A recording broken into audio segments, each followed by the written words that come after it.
Hello and welcome to the Weekly Stuff Podcast with Jonathan Lack and Sean Chapman. We are here as always to talk about stuff. This week on the show, we have a lot to talk about. Yes, we do. It's another packed episode. We are going to review the latest episode of Twin Peaks, obviously. Of course. We're going to review the video game Tacoma from Fulbright Studios, indie game of the week, and quite an indie game, I thought. Sure, I have mixed feelings about it in some ways, but yes, it is definitely, it's a very interesting follow-up to Gone Home. I will say I'm more positive on it than most of the things I've seen, but I liked it a lot. I found it refreshing. We're also going to talk about, I'm going to have a game therapy session with Sean here about Nier Automata. Sure. Because you got me into it. Yes. And I don't know if I like you anymore. I'm kidding. You have to see it. You don't even know. All right, we're going to talk about some news, including some Persona news, which we teased last week on the podcast, and by the time that episode had come out, had been confirmed. Yeah. So that's how it goes. But let's go ahead and start with a couple pieces of housekeeping, Sean. All right. If you subscribe to our Patreon, patreon.com/weeklystuffpodcast, right now you have access to 5 episodes of our Halo Let's Play. Yes. 4 of those are still exclusive until this Friday. Part 2 will be coming out this Friday, and then the following week we're going to go on our normal schedule on YouTube, which is going to be Monday will be a Let's Play, Wednesday will be the podcast, Friday will be another Let's Play. This Halo one is going to be continuing on that normal schedule through the first week of September, and we have shot all 10 episodes of it. Yep. I've edited 6 of them, so 6 are in the can. I think they're very good. Yes, they're a lot of fun to record, and the edits you do are really cool. They're awesome, I think. I recorded I will just hint, and maybe when this actually comes out, people can look for it. I did an edit in the first minute of part 6 that took me an hour and amounts to 19 seconds of finished footage. Great. Which is a horrible ratio for something that shouldn't be as intensive as this. Right. But it was worth it, and you'll know it when you see it. So that was fun. I should say, so those first 5 parts are out for patrons now, and the next 5 parts, so parts 6 through 10, will be out Friday, August 18th. So you're getting those in batches. So that's going to be cool. Our first Doctor Who bonus podcast is going to be coming out soon. That's Tuesday, August 15th for patrons, the following Tuesday for the public. So I urge you to go sign up for our Patreon. Only $5 for the Doctor Who level, $10 for the Let's Play level. I think it's a lot of cool stuff. So I would tell you to go look at that. And yeah, so that's our release schedule. We've got plans. A lot of fun stuff coming. Yes, there's lots of stuff in the pipe. Exactly. And I'm just having fun with all the things I think we're expanding out with. So, Sean, you got any stuff going on? Not really. Most of my stuff is stuff that's just covered on the rest of the outline. So yeah.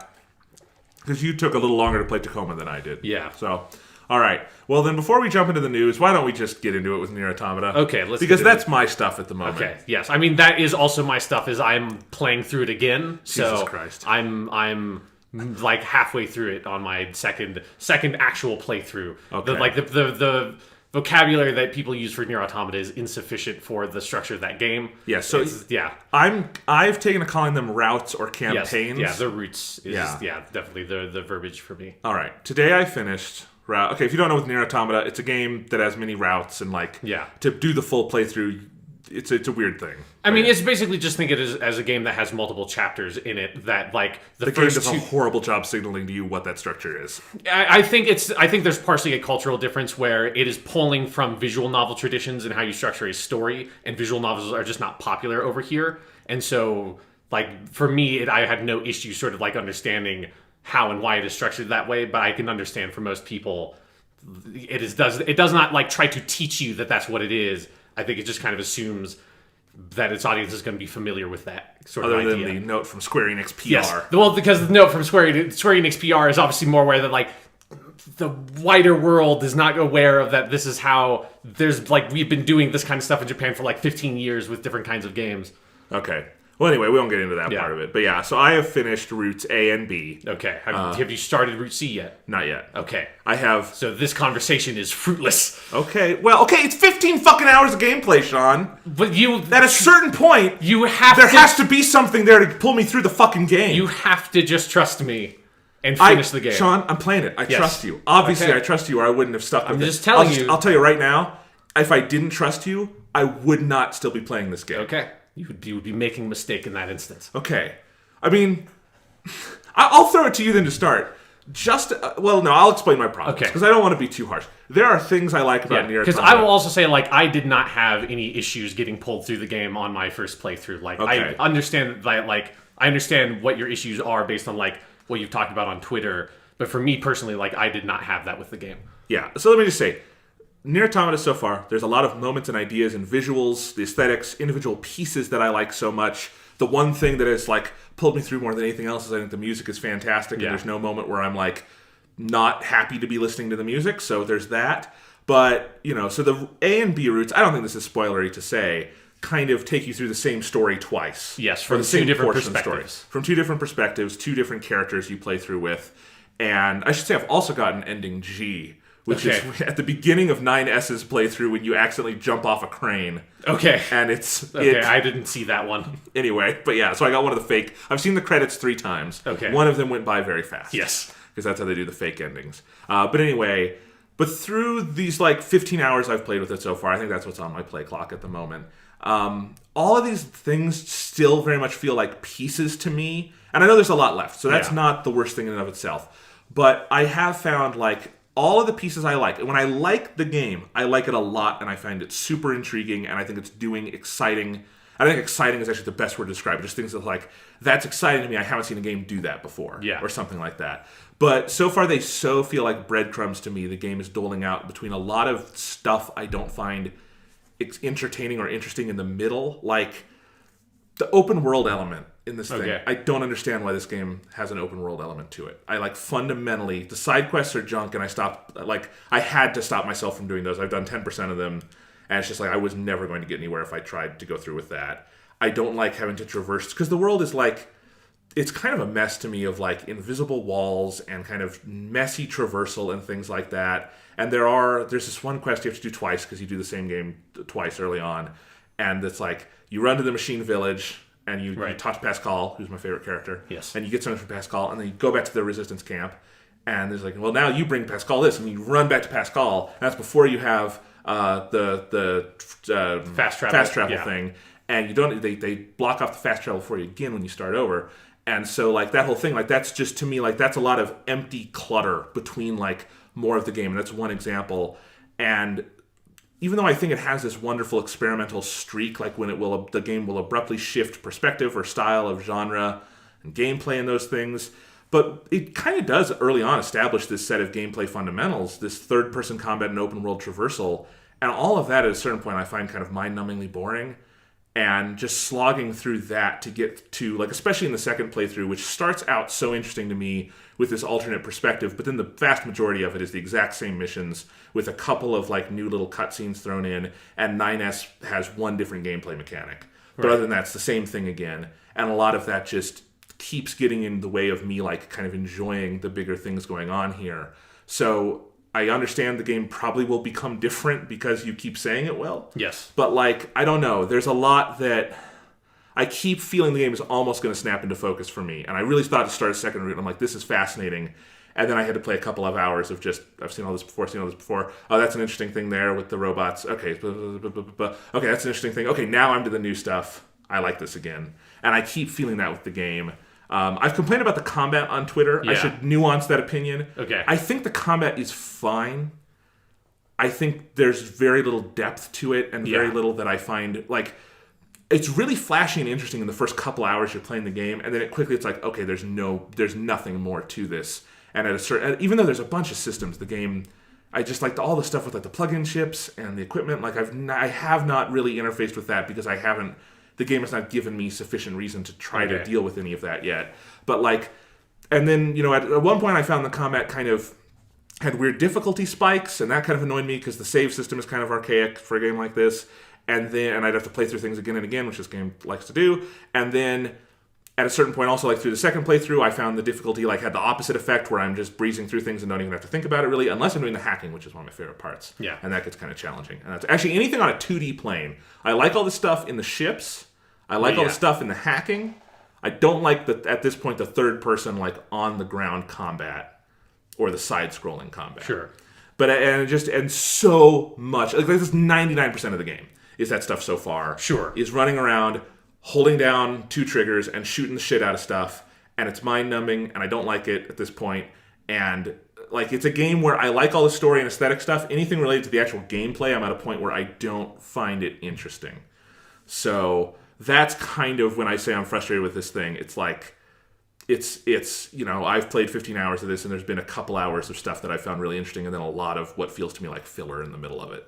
Yeah. So, like, sort of my arguments for that stuff is, like, I will agree with you that I really wish that the combat had more depth to it. Like, I wish there were more combo strings or something like that, because, and I also wish that they would kind of surface the combo strings and those things that are there, but, like, the deeper ways to engage with the combat, the game doesn't necessarily try to explain with you, and it's something you have to, like, really just get the feel of. So I've played the whole thing on normal. Yeah. 99% of encounters, you can just hang back, hold, you know, your targeting and your gun button. Sure. And just let your little robot shoot. I should say, like, even when, because I started the game out on hard difficulty, and then eventually I think the game, I really wish there was a difficulty that was between normal and hard, because hard, it's just way too easy to get one-shotted by enemies, and that's not fun. Like, I wish, like, there was something, although on my second playthrough, I've stuck with hard because I'm good enough at the game now that that's not as much of an issue. Your second... Yeah.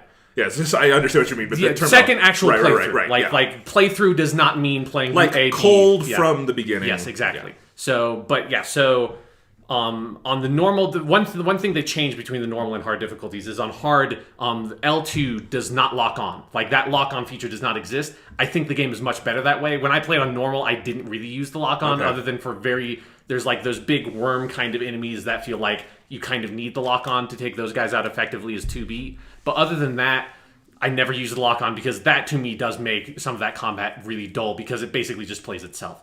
Which is also, I should say, like, if you knock the game down to easy, you can buy items that make it so that the game literally plays itself in the combat. Like, that is, this game is designed, I think, to be a vehicle to deliver a lot of story ideas through games and through gameplay, and not necessarily to be like this challenging sort of like big action spectacle game. Well, maybe that changes. I'll just say, so far, the gameplay is this kind of boring, dull combat, and I don't feel a lot of story is resolved through that. I think there are moments, particularly in the 9S playthrough I've done, route, where the gameplay becomes something else, and I don't want to spoil what it does, but and then I think things are revealed through that, and I found that invigorating.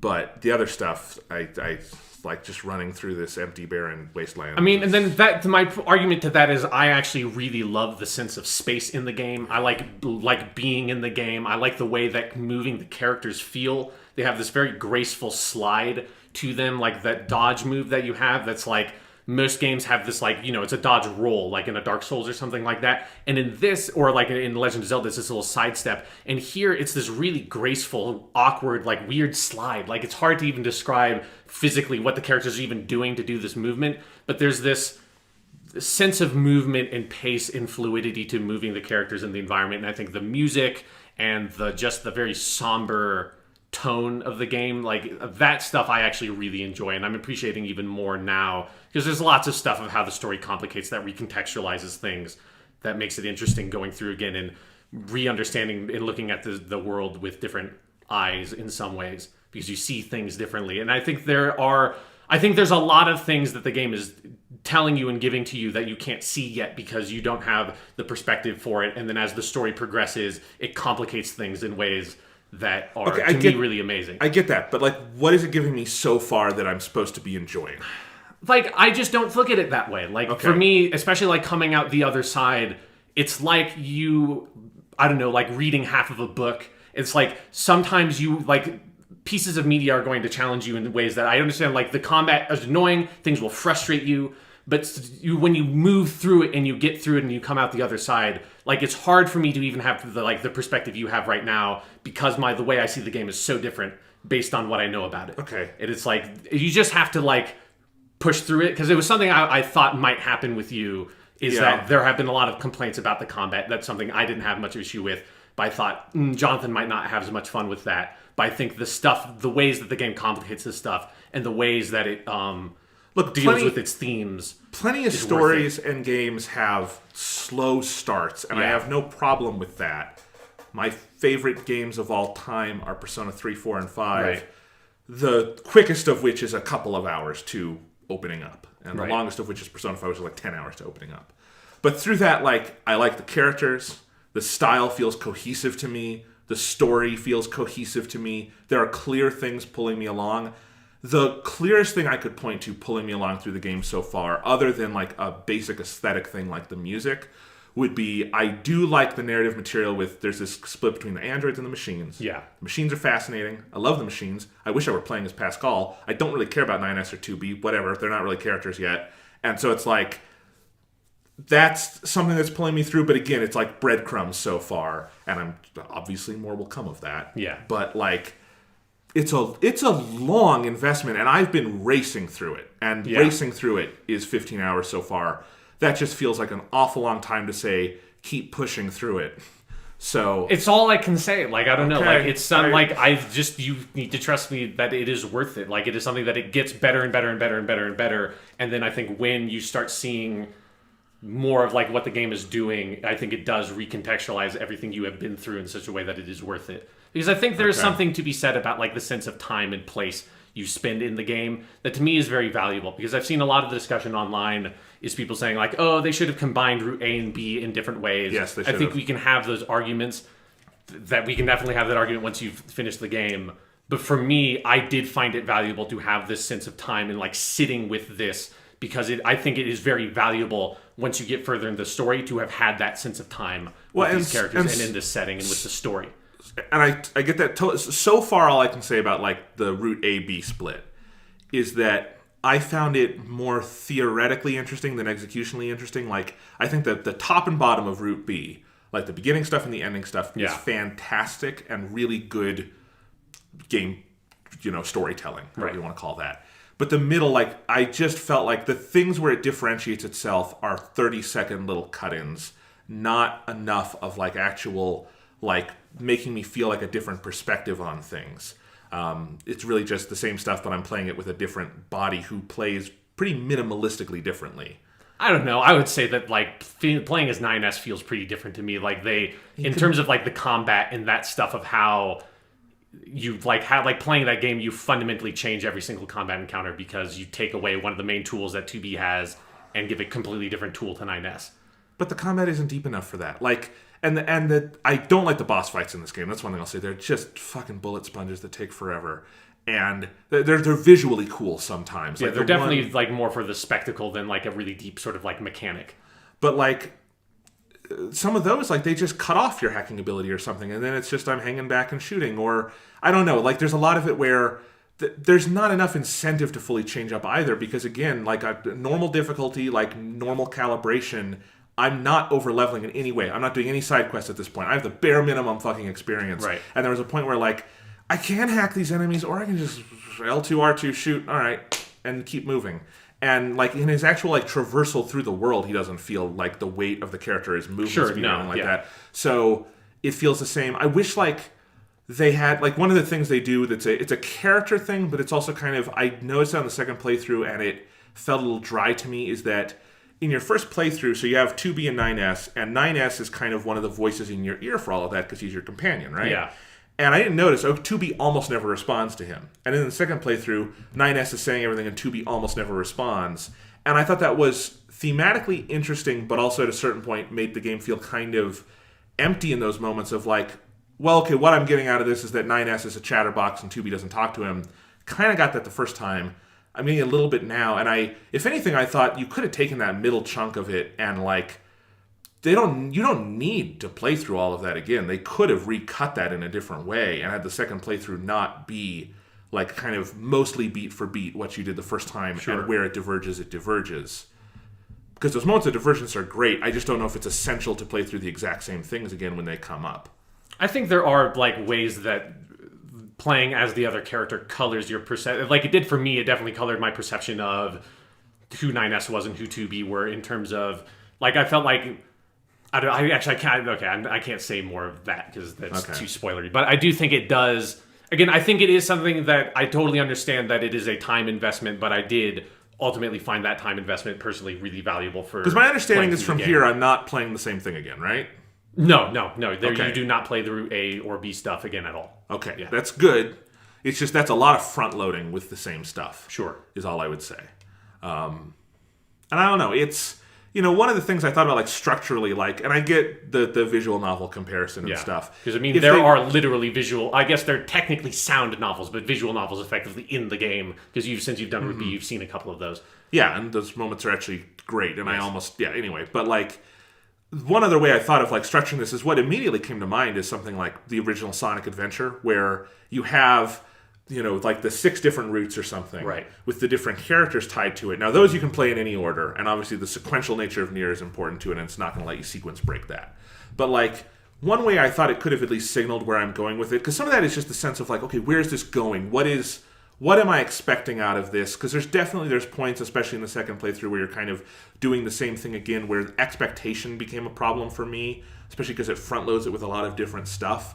And I don't know, if the starting screen wasn't just an empty start game, but like one box that was clearly, like, and you have to play them in order, but like one box is clearly like, that's 2B. The next one is like a silhouette of 9S, because that's not spoilery. The next one is like faded out or something, because I don't know who, well, I think I can predict, but I don't know who that's going to be. And something like that just to clearly show you, like, there's going to be a perspective thing going on here. They do a little preview like that at the end of the second route, which There's like an almost like Metal Gear Solid 5-esque Yes, very- Chapter 2, but luckily, instead of like with Metal Gear Solid 5, where Chapter 2 of that game is utter horseshit, Chapter 2 or whatever of Nier Automata is the best stuff in that game. Okay, well, then it has the reverse Metal Gear Solid 5 problem, hopefully. Exactly, yeah. But I mean, that is basically how I feel about it. I'll just say this. Like, you made the Hideo Kojima comparison last week, and I'm taking it, I'm not to the point where I fully see that reference. Oh, yeah, you have not seen that stuff yet. But I do see, like, the little, like, similarities. You get little hints of it. It's something that I think one of the things the game does is it feels like it maybe lulls you into a bit of a sense of false sort of security of you understanding things,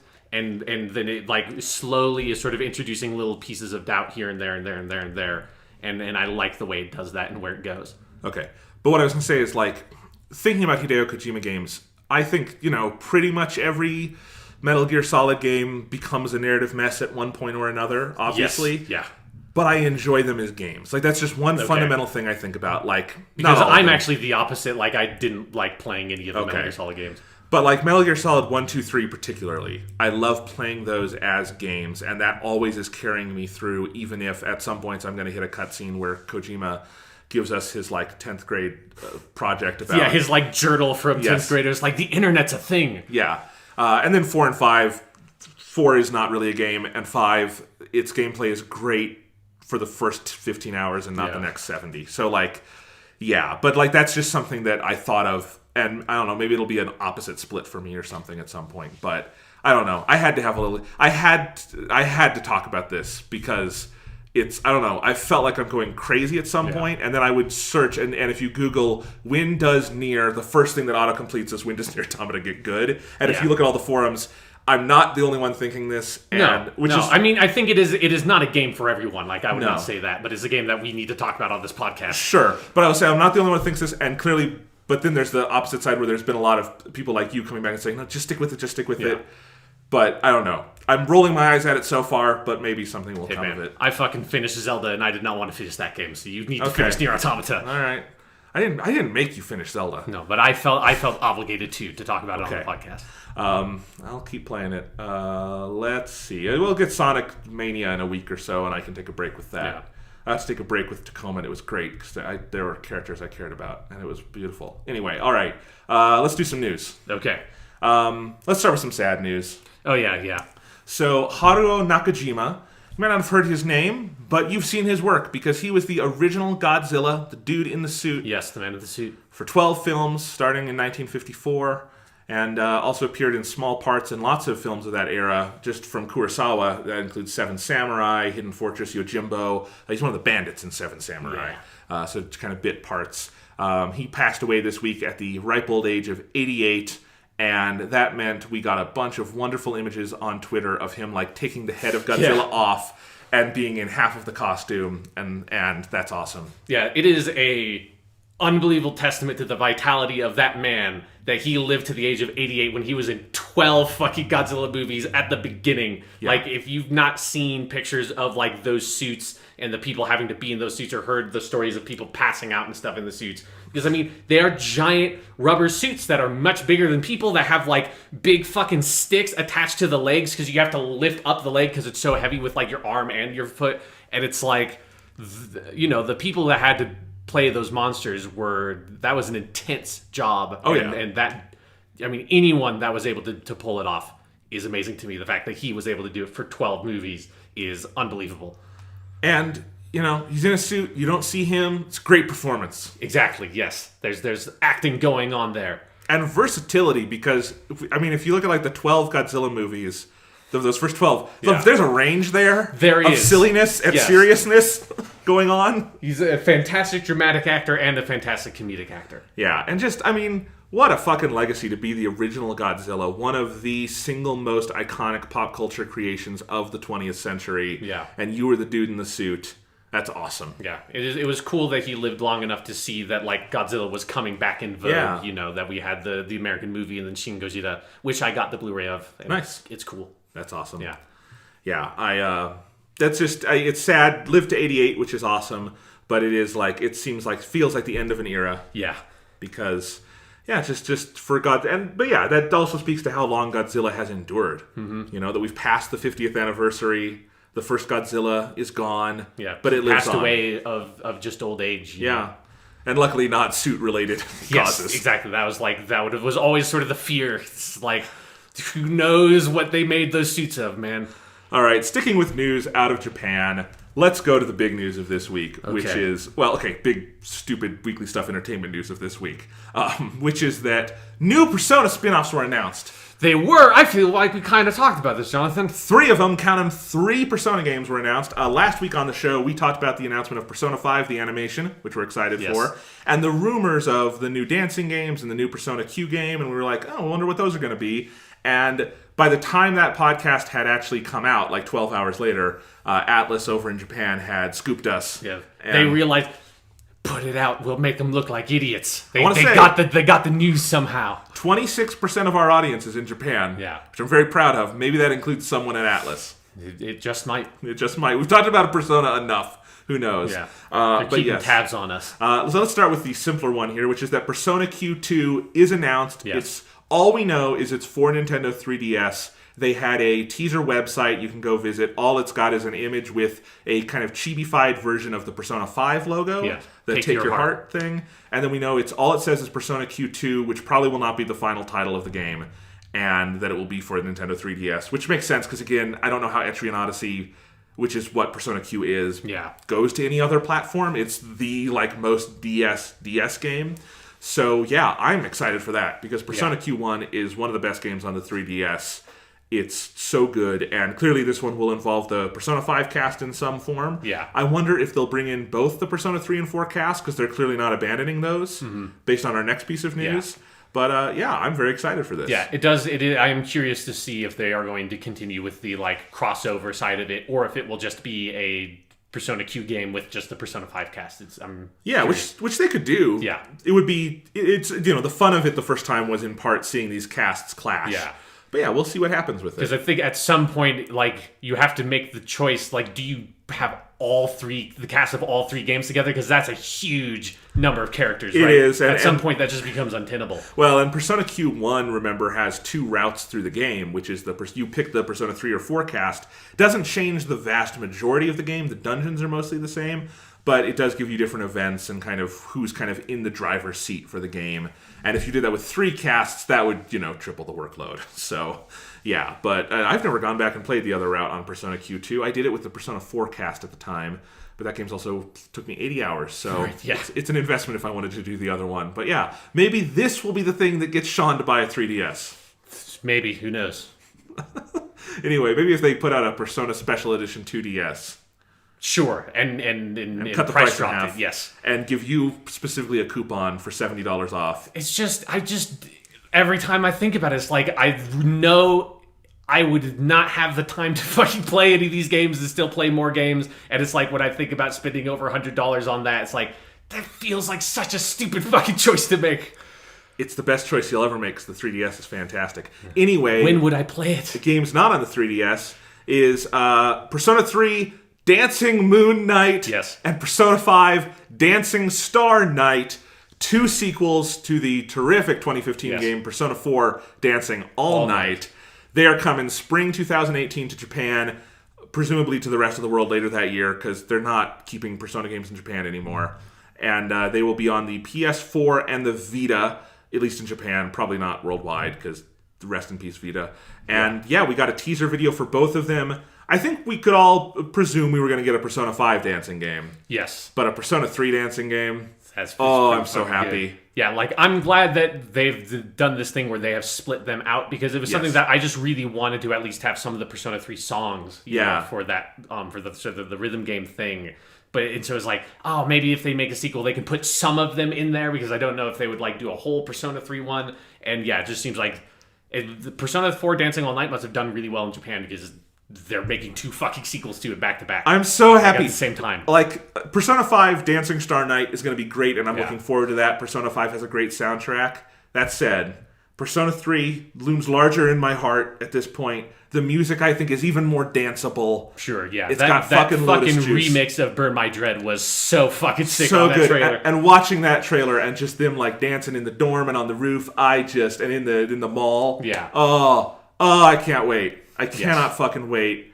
Give me a bundle. I don't care how much it costs. I want these games. Yeah. I want them now. And I'm glad that they're putting them out on the PS4 also. Yes. Because I probably will just get them that way. I agree. Even if they come out on the Vita. Because I liked the portability of it, but the ability to like have it on the big screen. And I think I saw a report that they're going to be 60 frames per second on the PS4. So. And I think they'll be easier to play with a PS4 controller. Yeah. I would actually really love if they'd re-release Dancing All Night on the PS4 and give us like a trilogy pack just so we could have them all. That'd be great. Yes. My big question is, do you think they're going to do the full fucking 20-hour visual novel for both of these? I think they already said that they're not. I think they're going to have a different mode that replaces the story mode, which makes sense. Like, I don't think that fits for the Persona 3 or 5 cast in the way that, like... No.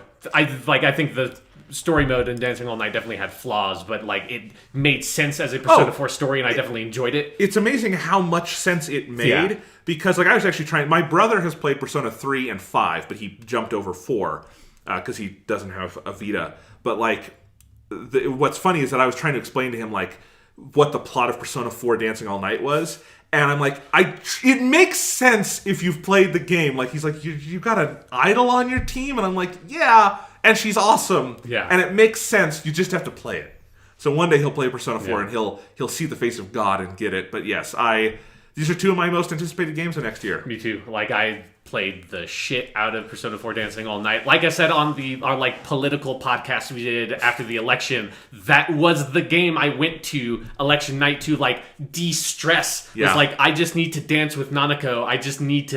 I need this right now. It was like I hadn't played that game for over a year before that point. It was like immediately went to it. So there's something about like, you know, because I also enjoyed the I only ever played one of them, but the Hatsune Miku game I played, that's like, it's that developer, which they made another one of those, and they haven't fucking ever price dropped it, and it drives me crazy, because I would love to just pick it up for $20 and play it like 1 or 2 songs a night, because that's kind of how I did Dancing All Night. Yeah, one day. But now I'll have these. And I did pull out my Vita and charge it when this was announced so I could play some Persona 4 Dancing All Night, and I went in and played some of my favorite songs. And that game, the dancing in that game is so good.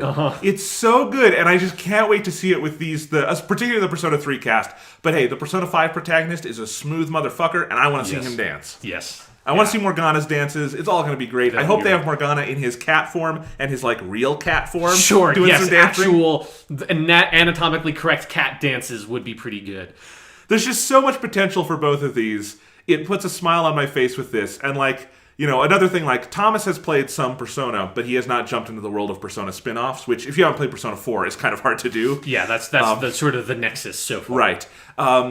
So he kind of rolled his eyes at some of this, and I'm like, Thomas, I would be there too and say, God, they're milking us if they weren't so good at it. Exactly. I don't care if you milk the franchise as long as what you make out of it is really good. Yeah, like if James Cameron's Avatar 2, 3, 4, and 5 are all great movies, we won't care how silly it sounds in a few years. Just like I trust Persona Q2, Dancing Moon Night, Dancing Star Night are going to be great games.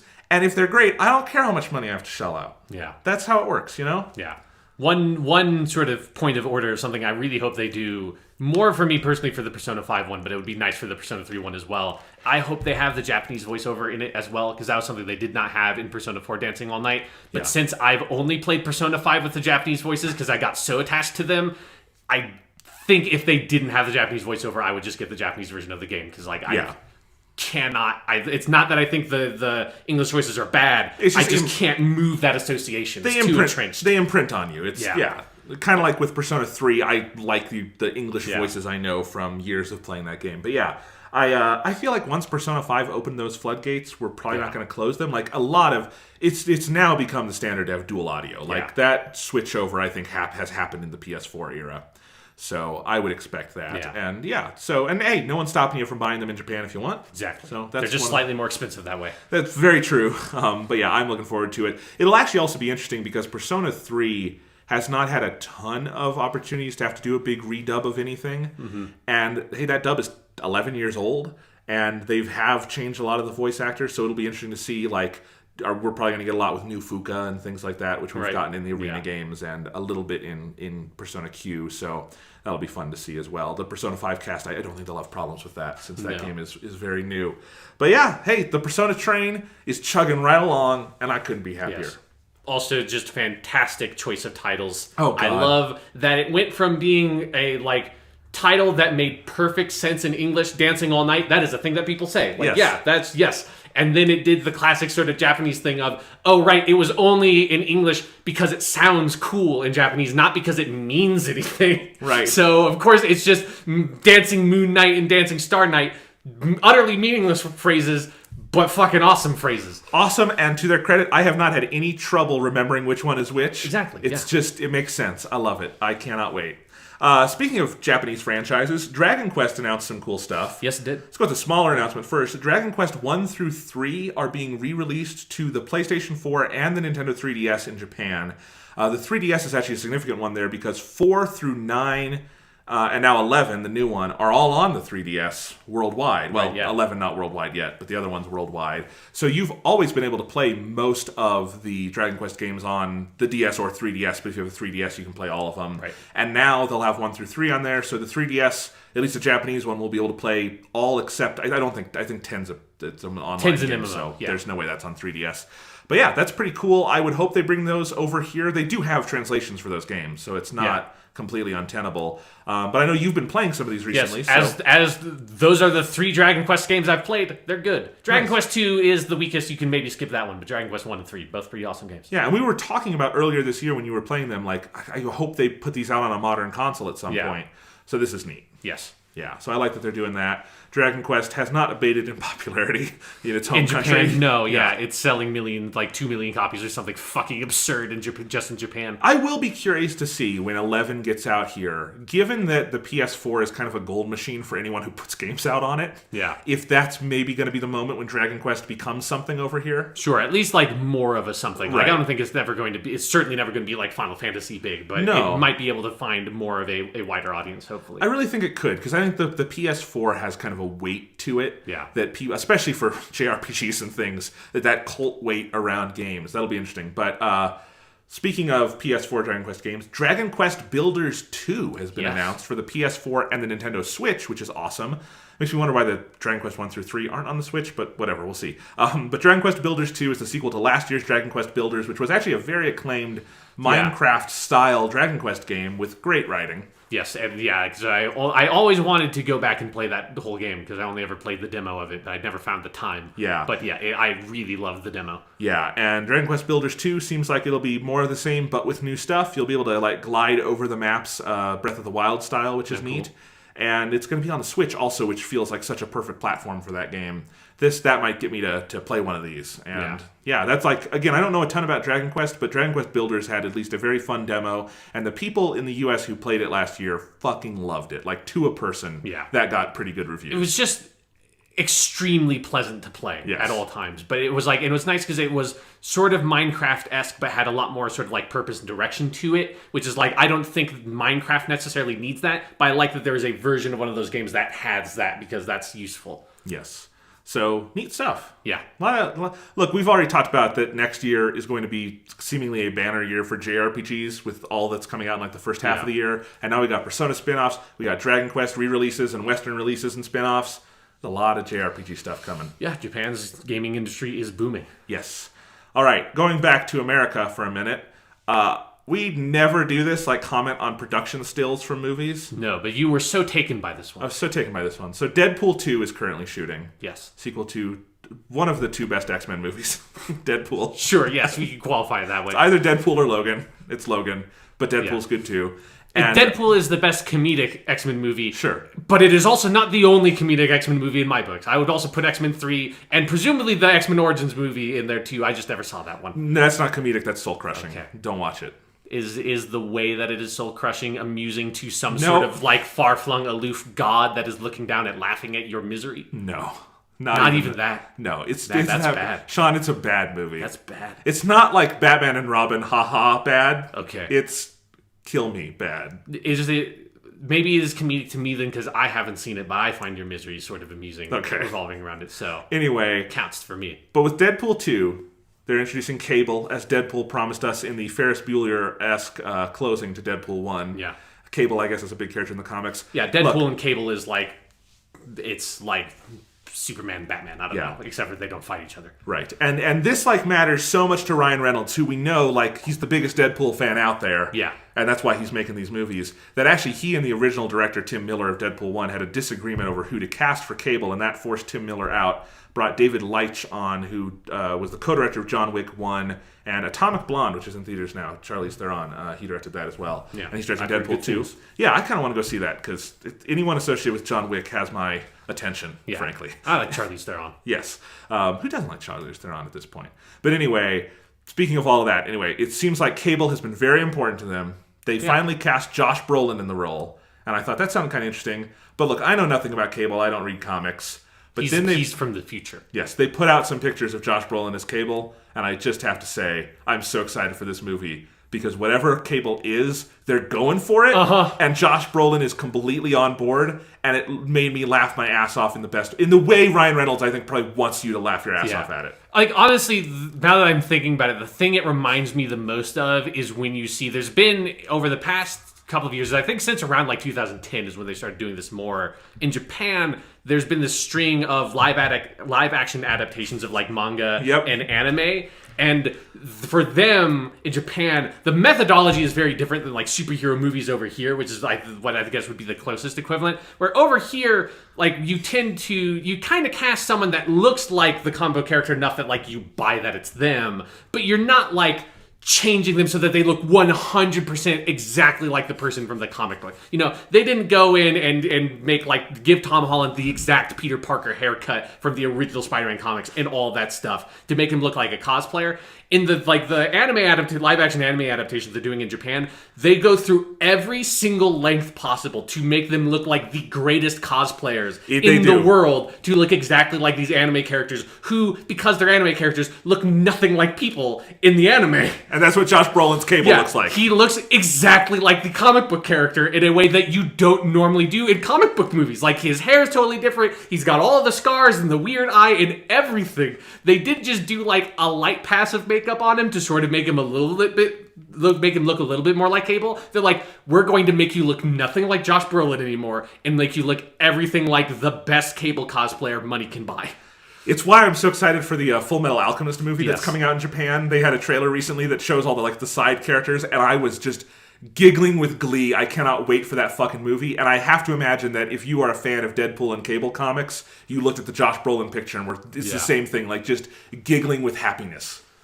I just love it. And I love that Josh Brolin is doing this. He's Thanos in Infinity War, and it's just but I actually like that it is physical Josh Brolin there with a lot of enhancements. But it's always struck me that Thanos feels like it should be a guy in makeup and not kind of half-assed CGI. Maybe it'll be better for Infinity War. I'm sure it will be, because he's not going to be in one 3-minute scene. Yeah, but that Josh Brolin and Ryan Reynolds cracking wise together. I don't care if the rest of the movie is crap. I'll watch the shit out of that. Yes. So I'm excited. There are little individual parts of Fox's X-Men universe that are doing really well, and then they're making that Dark Phoenix movie. Hopefully they just get their shit together and have Deadpool and Cable cross over into the Dark Phoenix movie somehow. I mean, Cable can time travel, so here's what I want them to do: have the dude who's making Dark Phoenix make the Dark Phoenix movie. It's fine. Don't no. Stop. Let me finish. He makes the movie, then you do Mystery Science Theater 3000 style, Deadpool and Cable in the audience, and that's what you put in theaters. Am I right? Yes. Yeah. Now you want it. You do like the new... I mean, you just have a full-on crossover with the new Mystery Science Theater 3000 with like Felicia Day and stuff. And Patton Oswalt. Yeah, and Patton Oswalt. Just have them all have Deadpool come in and kill the new cast and put their head put the new... because I haven't watched the new MST3K yet, but put the new person on a stick and put them in the audience like another robot and just do a voice for them. I think that would be the best version of the Dark Phoenix movie possible. Absolutely. Yes. Anyway. Then also just do that for the X-Men Apocalypse movie, because that wasn't good either. All right. One piece of news left, and this is one where I just have to rant about something for a minute. Okay. Game of Thrones is a show I like. Yeah, lots of people like it. A lot. Had a great episode this week. Really good. Looked so expensive it made my wallet hurt, even though it wasn't my money on screen. But I hate everything else about Game of Thrones. Other than the experience of sitting down on Sunday night and watching the show, I fucking hate this show. Because what it does to people online is so annoying. And by people online, I actually, in this one case, don't mean fans who are generally fine. And they make their funny memes, and I'm good with that. They ruin Twitter on Sunday night, sure. But that's fine. I look at Twitter too much anyways. Yeah. I mean ostensible journalists who just want to suck Game of Thrones' imaginary dick as much as possible for the clickbait dollars. Yeah. And here's a good example of that this week. So last week, HBO was the victim of a big hack. 1.5 terabytes of information were stolen, something like that. It might have been more than that. I forget what the exact amount was. But a lot of information was stolen, and stuff was leaking. And then this was actually not directly related to this, but another leak that happened is the latest episode of Game of Thrones, which is now aired, but episode 4 of this season, a few days before that airing this Sunday, was leaked online. Now, to me, if I'm writing for a website, and I'm ostensibly a journalist, I'm not going to go pirate something, and I'm not going to write about pirating something. Yeah. Because the only newsworthy thing is that it was leaked. And I would argue if that's even newsworthy. Sure, yeah. But if you do consider it newsworthy, you can report that it leaked. Probably say to your readers, also, it's not a good thing to go pirate shit. Yeah. Especially when it's the episode's going to air in 2 days. Why would you pirate a shitty version of the episode? Exactly. Wait until the fucking episode airs, you fucking maniacs. But a lot of websites decided to pirate the episode, watch the episode, and write about the episode. And the worst of these, I thought, and the most hypocritical, and I have to call them out because I think they're the website that does the worst Game of Thrones clickbait, is Polygon, had an article titled, Game of Thrones' new episode is available to watch, but you really shouldn't. And if you go through and read the article, it's about how it starts with explaining the leak. It's okay. And it's and if you download the episode, blah, blah, blah. And then they talked about for a couple paragraphs how great this new episode is. And it's so good, a bunch of big stuff happens, and people were excited for this reunion, and you can see some of that, and it's really exciting. It's a great new episode of Game of Thrones. And then but here's the thing. We couldn't resist, and we pirated it in the office, and they didn't use the word pirated, by the way. They kept saying we downloaded it. You pirated it, you fuckers. Yeah. Anyway, so they pirated the episode, and we watched it, and it was so good, but we felt bad inside because, it wasn't the nice HD version, and this episode is so good, it deserves to be seen, in best quality. So while we downloaded it, and again, it's a really good episode, wink, wink, you shouldn't do that, and you should wait until Sunday because you're just normal people, and we're journalists, which makes us above the law. Yeah. I just about vomited reading that article because it's hypocrisy. If you wanted to do the dictionary definition of hypocrisy, just paste that Polygon article in there. It's everything that word kind of implies. On one level, you should not, as a journalist, be pirating stuff and writing about it, especially for a show that is going to air in a couple of days and which was stolen by a malicious hack. That's just not okay. And I'm not saying that I'm not doing a corporations or people thing and you're hurting their feelings. It's just not right. It's just not a good thing to do. And it's not only is it not right, when you do the calculus, the moral calculus, there's almost no benefit. Why do it? It's so fucking pointless. And, if your message ultimately is people shouldn't do it, then you're being a hypocrite by doing it. That's one. Yeah. 2, you are bald-faced doing it so you can write a clickbait post brag about how you've seen the episode and it's so great, which will probably drive other people to pirate it too, which is bad. But then at the end, do this two-faced thing where say, we pirated it and we watched it, but now we feel bad about it, and you shouldn't. And by the way, the reason they felt bad about it wasn't, oh man, all these people's hard work we just stole rather than like using our HBO subscription. No, it didn't look as HD pretty as we would have liked. My favorite part of the article, because I skimmed it when I saw it, because I found it very funny that they wrote it, was like this citizen that was basically to the effect of, like, so I watched it, it's like, man, it's such an amazing episode. Oh my god, it's incredible. But I felt like maybe like the video quality wasn't as good. It had like a image stamp or something on there. That wasn't great. So then I showed it to like everybody else in the office. Yes, and they all had the same reaction. Like, what the fuck? What? It's just, we've gotten to a point where all these websites think if it's related to this thing that people click on, then we can write about anything about it and it's okay. And that is a deplorable piece of clickbait. And I'm singling out Polygon because I thought that was the article that was the worst version of it.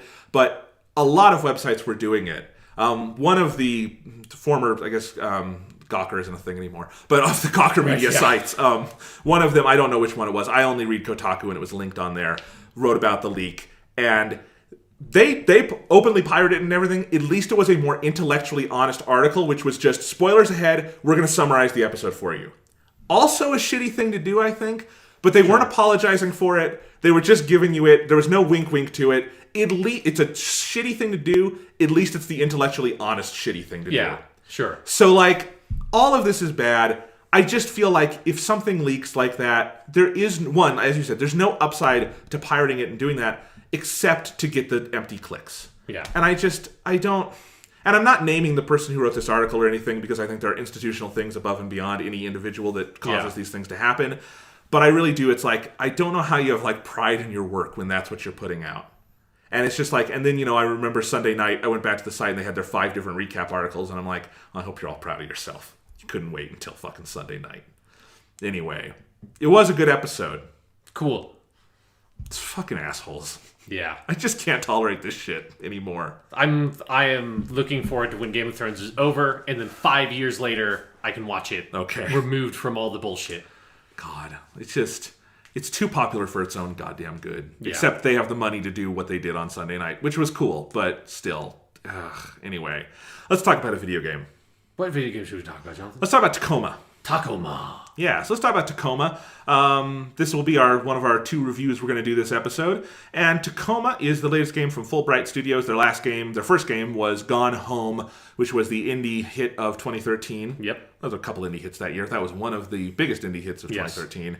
And I think one of the best games of this decade so far. Very pioneering, I think, in how it took something that, by no means, Fulbright are the only people doing this kind of very... lightly interactive storytelling. And I wouldn't say lightly, very interactive, but not traditional gameplay elements where you're walking around and it's all about kind of immersion in the world.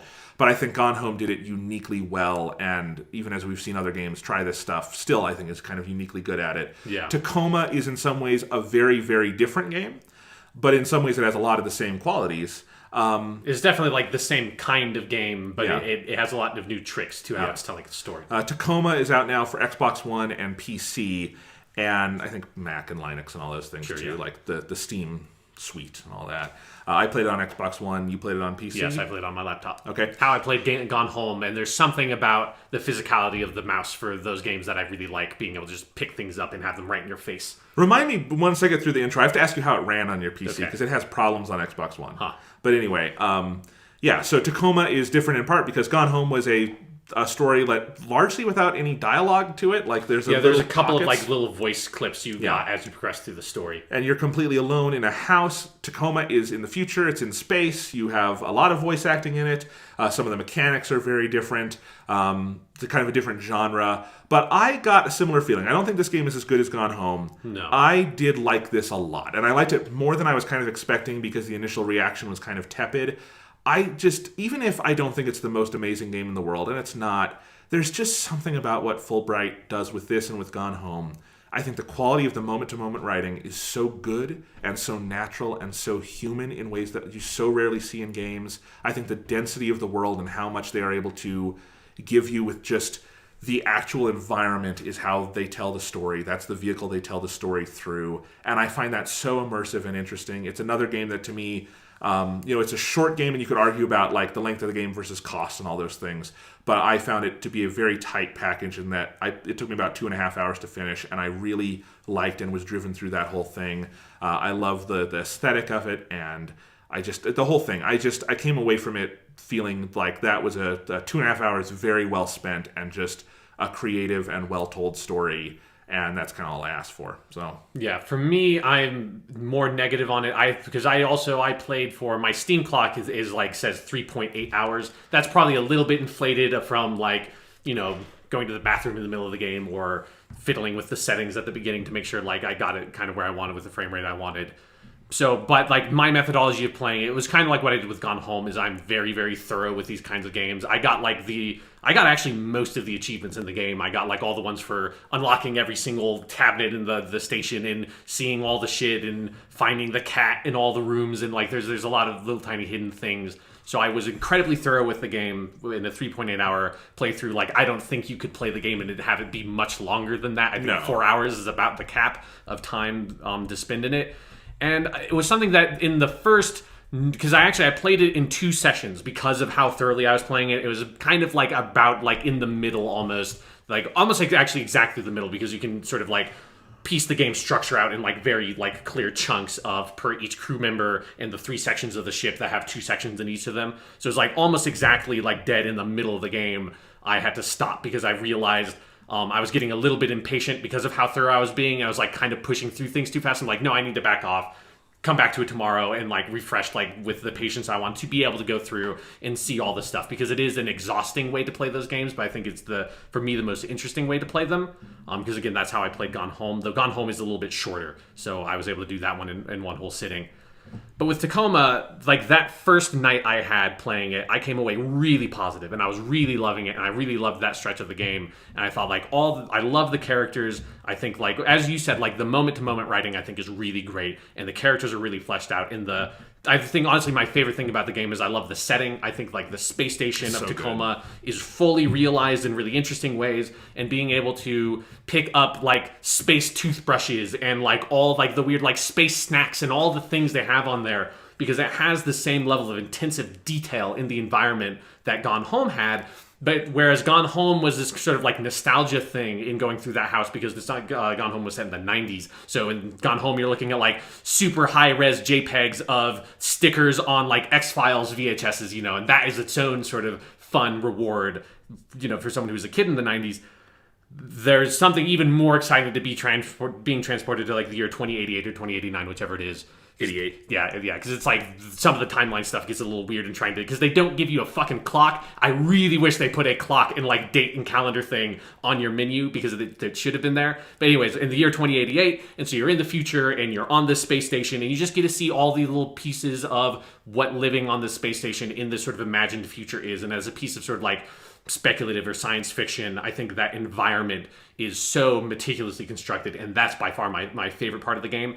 And so all of those things in my first sort of half, like 90 minutes to 2 hours of the game, I really loved all of that. But as I got deeper into the game, I think the game has sort of issues with the larger storytelling. I think the larger sort of structure and themes of the game get kind of lost in that moment-to-moment richness. And I don't know, especially like I found the ending of the game very frustrating, because I don't know if it ever really kind of focused in and on like a single theme and a single idea to sort of like crystallize and express that the game was largely about, because it does have a lot of sort of, it's that sort of Alien or Oxygen, the Doctor Who episode. I call it a capitalism in space story. Yes, exactly. It is definitely one of those, but I feel like in the details of the characters and like the really minute details of the characters, it understands that very well. In the broader structure and the broader storytelling, I don't think they really nail that, and I didn't come away from the game having this very strong reaction to the ending the way I did with Gone Home. In this, I just felt like that was a fun adventure, and it had a lot of interesting things, and I think is a fantastically detailed and well-constructed station. But I don't know if it had the strongest grasp on its sort of like the bigger picture storytelling. I agree and disagree in some ways. Like, I agree that I think in general the last little stretch of the game is probably the weakest in terms of the punch it delivers. But I just felt like moment to moment, all the ideas it's imbued with were hitting me so hard through the experience of it that I cared so much less about the big picture by the end. And it's one of the benefits of why Gone Home is a masterpiece, and I wouldn't call this a masterpiece. No. Is Gone Home has all of that plus an ending that puts such a perfect bow on things that you walk out of that game shattered in not. So it's actually a very hopeful ending, but I just mean like you're so emotionally like built up by that game. And I don't think Tacoma delivers the same kind of perfect ending at the like punctuation point. I don't think, but I think the difference is that Tacoma doesn't. It didn't feel to me like it had this larger cumulative effect of the storytelling in the way that Gone Home had. Okay, yeah, but I did think like the moment to moment stuff because like there's a couple of things that are so of the moment with this because it is a capitalism in space story, and let's do spoilers from here on out. So if you haven't played, skip to the Twin Peaks part. If you haven't seen Twin Peaks, bye. I don't know. We'll see you next week. But yeah, so let's talk. Check out our Patreon and subscribe to our YouTube channel. Yeah, if you're checking out here. All that. No, but the end of Tacoma is the capitalism in space thing of the company was trying to kill all these people. VT. VT. And that actual like final moment is not necessarily like when you piece it all together, which I think had been pretty apparent for most of the game, and this is where we were going, is not the most interesting part of it to me. But I do think what it nails throughout is this sort of basic banality of corporate evil. This like day in, day out feeling of having this like giant force in this corporation that hangs over all of our heads, dictating our lives that you can sort of trust or you can rail against, but never actually overcome. Like the game is full of these little moments of the characters that are just these little indignities that are piling up before you actually get to the point where it's basically Alien or the Doctor Who episode Oxygen or something like that.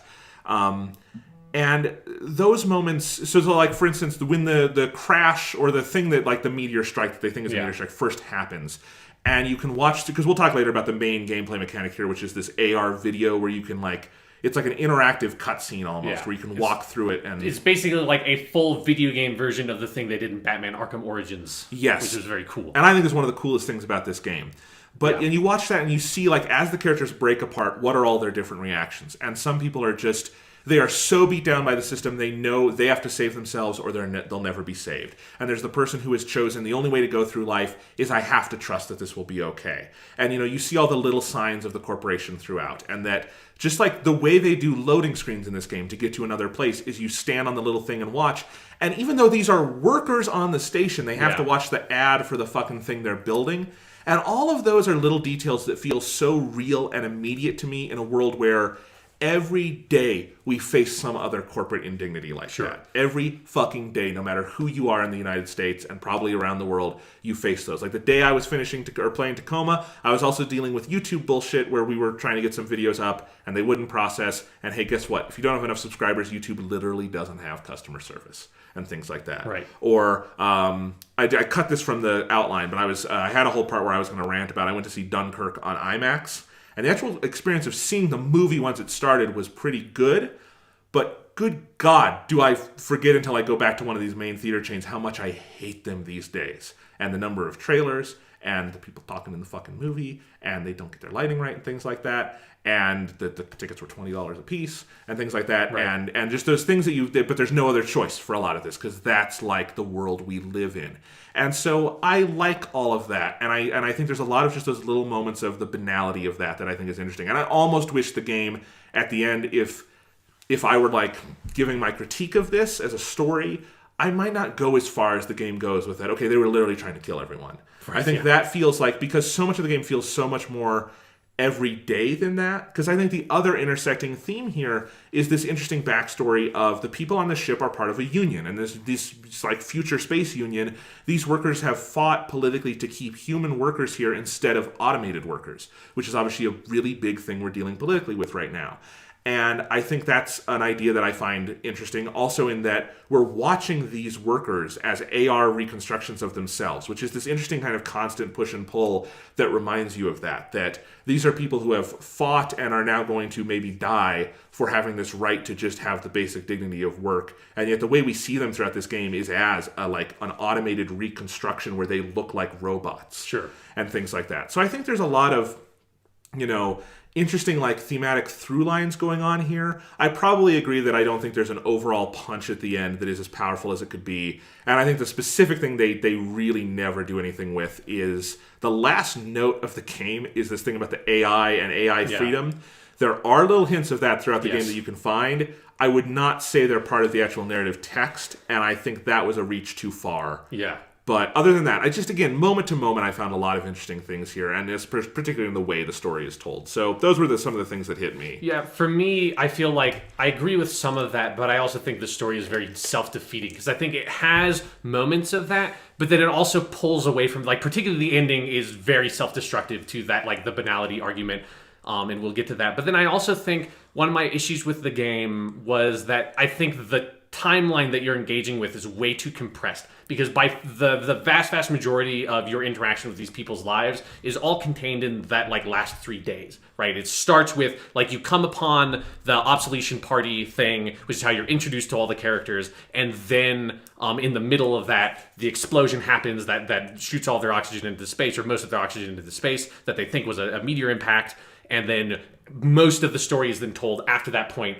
And then what you do get are, like, in everybody's rooms, because there's something about this, I think maybe the game is slightly too predictable in the structure in this way of, like, every single section of the station you go to, like, you will have, like, the big main room that will have one of the big reconstructions there, and then you can go into someone's private room where there will be a much smaller, little tiny, almost like a moment captured in the AR because it's so old or something, it's completely, like, fragmented. That's like a minute-long recording of someone playing the guitar in their room while you ransack their room and look for stuff. And so you do get some idea of each person's history by going through their personal effects. And I think there's something to say about, there's a weird sort of anachronism in that they still use a lot of like personal letters and stuff that people have like thrown away into the trash or have hidden under their bed. It's like, it's 2088. Like, I'm 24 years old in the year 2017. I have not ever fucking written nobody a personal letter. I have mailed things for like bills or business reasons that I couldn't like get like fucking on the computer for whatever like weird arbitrary like corporate reason.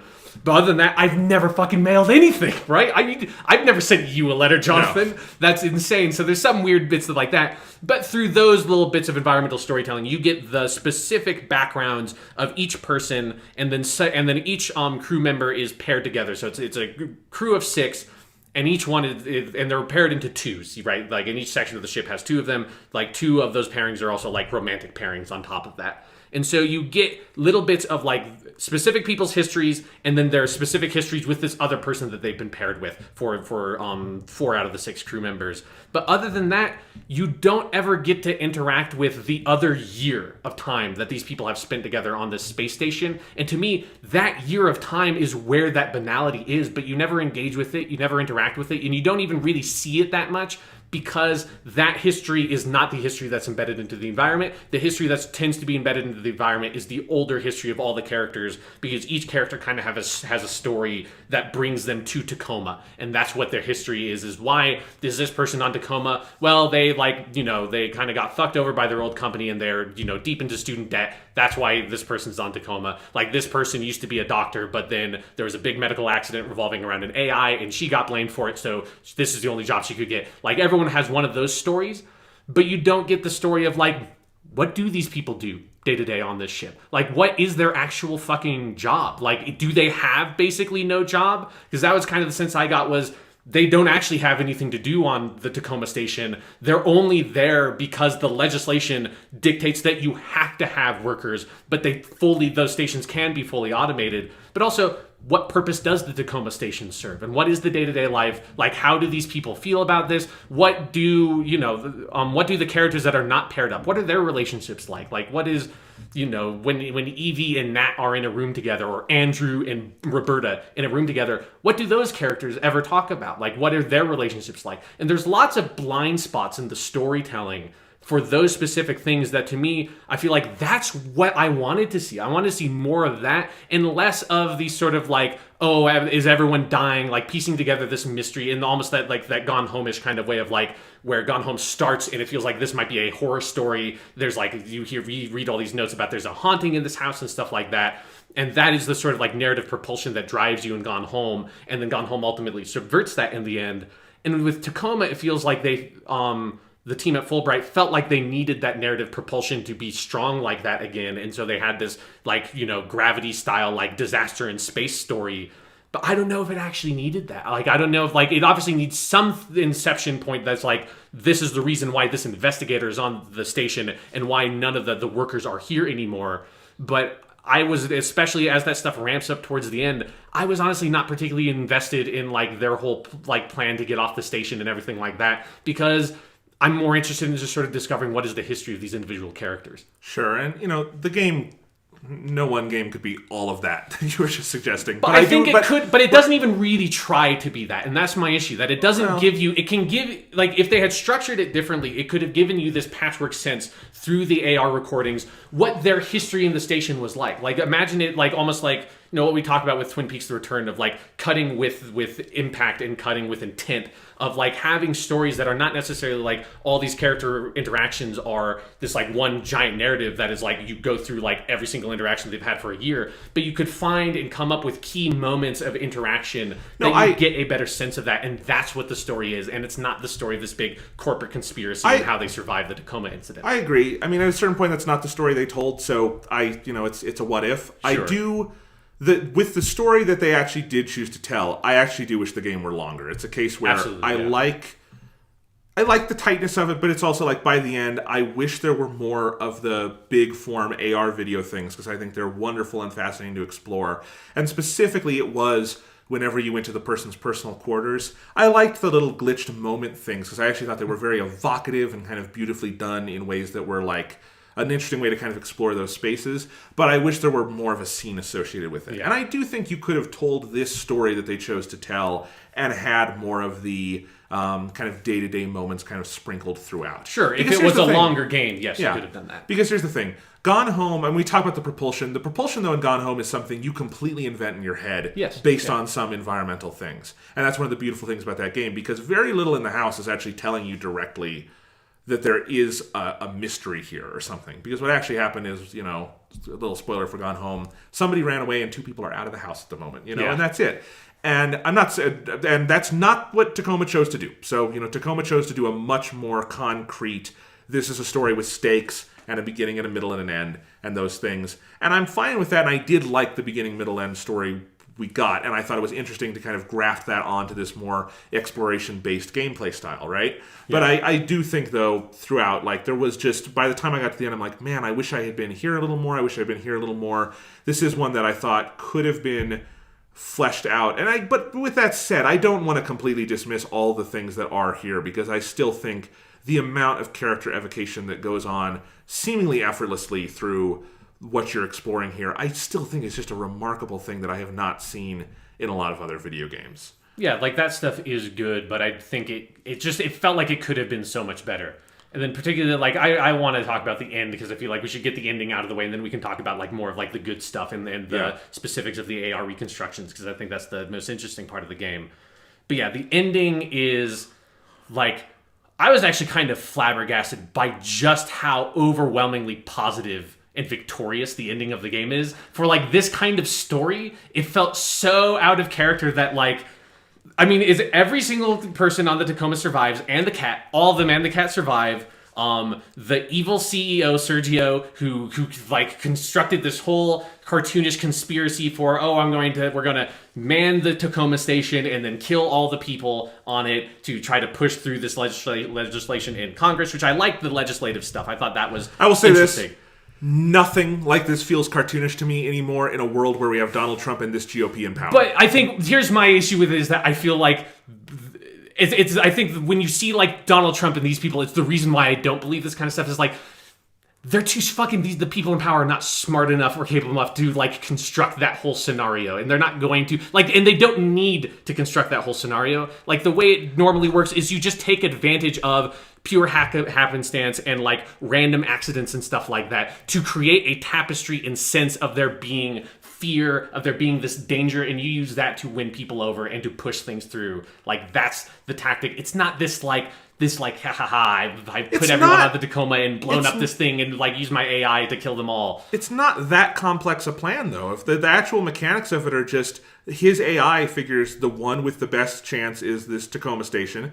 You just fake a meteor strike, they die, and you do that. It's just a false flag attack. That's it. Yeah, but like I don't know. It struck me as unnecessary, I guess, too. Like, because the other thing is that it puts this face on the like villain, like that. It's like it's not capitalism. It's Sergio, the CEO. Like it ends up like focusing it in on this one person, and it's like that's never the thing. Like it's never the person. Like that's the thing you have to understand.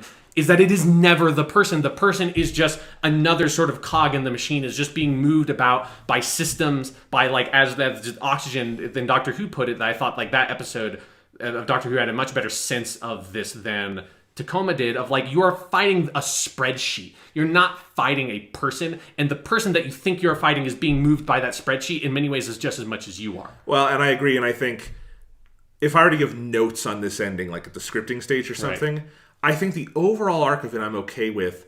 I don't know if I would have made it a conspiracy. I might have made it more reactionary. Like maybe leave maybe it was a meteor strike, but then the response to it is where something evil happens. And then it doesn't feel as much like it's one person playing the puppet strings, right? Yeah, because the other issue with it is that they also are able to scapegoat out Sergio in some ways, the CEO, because there are several notes and things along the way of the game that you find that tell you that he is being pushed out of the company, and that's why he does it, is because his position as the CEO of the corporation is being threatened, and so that's why he needs to go to these drastic methods, which again is making it so that the system and capitalism and all that stuff is not the thing that's actually at fault. It's this like CEO guy whose position and power is being threatened, and so he's manipulating things.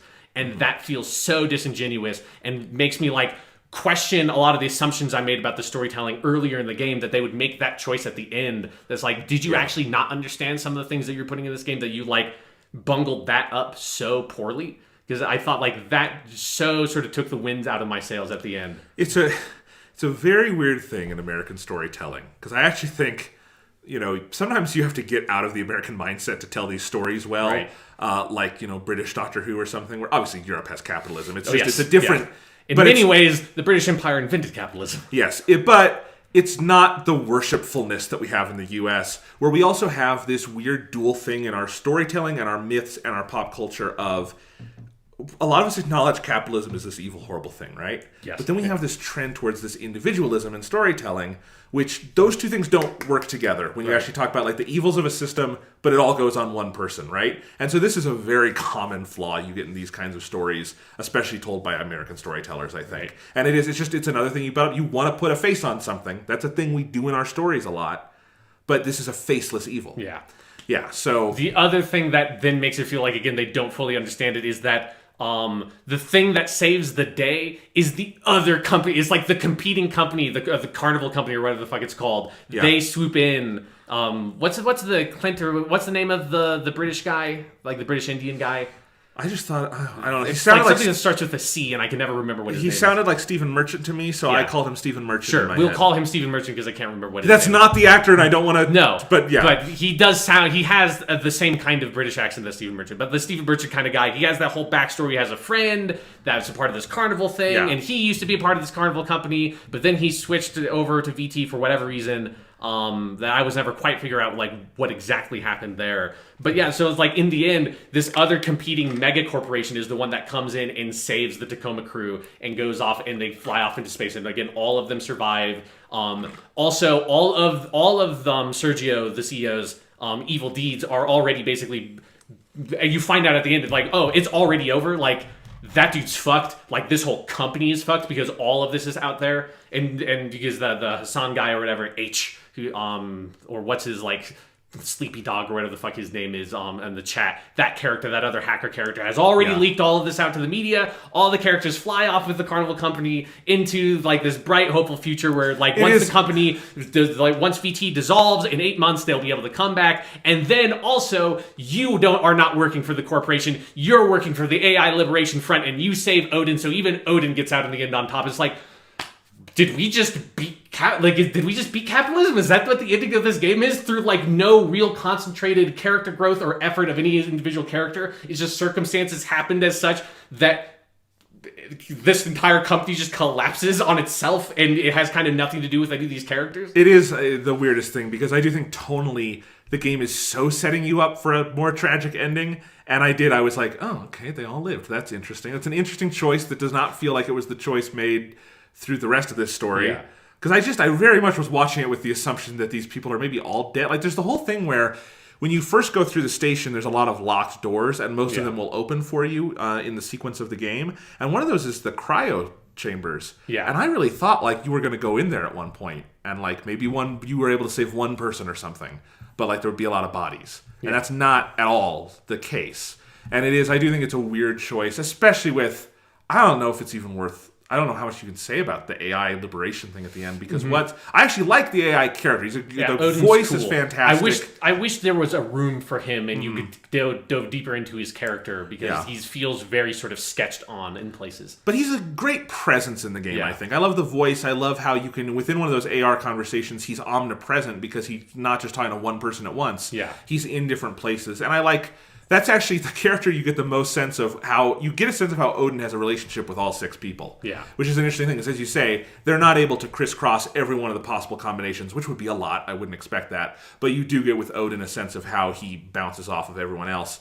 But all that being said, the whole AI liberation front thing, it's like, this is not a game about the humanity of an AI. Yeah. That's not what the themes of this thing are at all.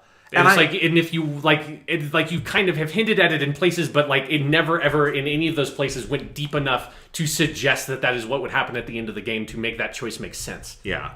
I mean, I think you could have done an ending to this that would have felt more real if, one, not everyone made it out. If the way they made it out, because they have a little line about how they're going to have to like hide off world and all this stuff. But if it wasn't just another rival corporation saved them, if it was like a group of space miners or something, right? And they would very explicitly have to go into hiding, and maybe they were framed for something, and like Odin, I don't know what you would do with Odin, but like very explicitly, like you did not win, you just maybe lived to fight another day. Yeah, that feels like the ending that we're setting up for. Yeah, like the ending of Oxygen, where it's like you didn't defeat the company, you just sort of sidestepped it enough that you survived, and maybe you can like use this to fight back at some point, but you're never able to just sort of like roundly and like soundly defeat the system abjectly in this like really bizarre way. Mm-hmm.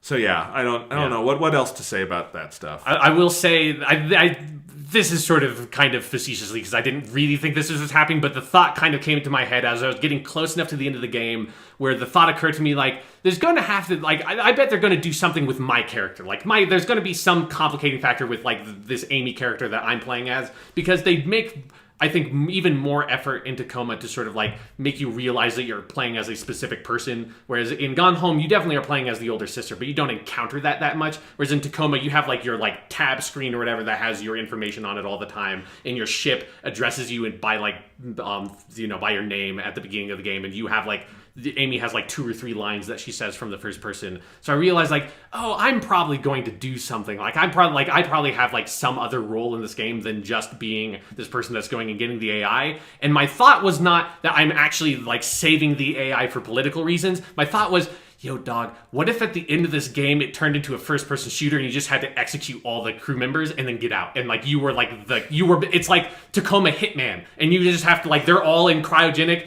and you just, like just a fucking silenced pistol comes up from the bottom of the screen and, like, a Call of Duty HUD, and just aim down sights and pop them all in the head. Again, I didn't think that that's actually where they were going to go, but, like, the thought occurred to me. It was like, that would have been fucking... I don't know if that would have made sense with the story they were telling, but it would have been a fucking crazy ending. I mean, this is almost the kind of game where I normally don't favor this much, but like a branching path near the end might have been interesting, just because there's actually a way you can complete this game by just not doing anything and going and like putting the thing on the scanner and just waiting.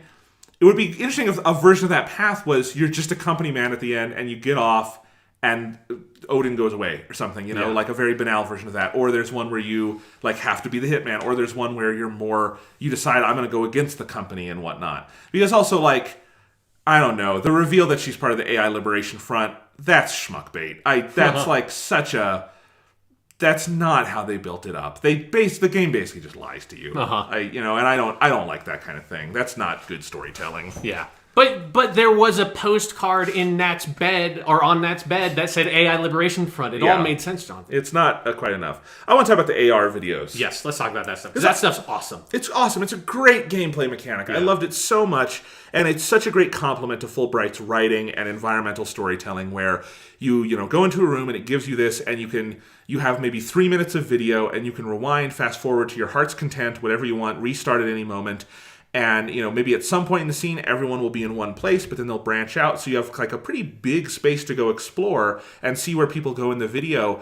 And it's basically like if you could walk into a movie that isn't just one scene, Right. So like you get to experience this, but it's a very gameplay, way of telling a story, not cinematic or televisual, because this scene is happening in real time and you can go explore it. And because you can rewind, you might just stick with one person through one watch through and then rewind. And I would constantly be making these choices of like, okay, well, I was watching this scene with this character and then this woman came in. Yeah. And I'm like, oh, that's interesting. And once that scene is over, I'll rewind and follow her back through to wherever she started in the scene, and then see where she kind of entered. And they build the scenes very cleverly to give you those moments of like, here's a bit of pass through or crossover, and then you want to go and explore that. And I think they do a very smart thing where there's a series of 3 or 4 screens that someone will have, like a VR screen on their helmet that you can go check on and see, well, what were they looking at? And that actually kind of tells you how complete you've done this watch of the scene, because they will check off for you. So it gives you like little objectives in it.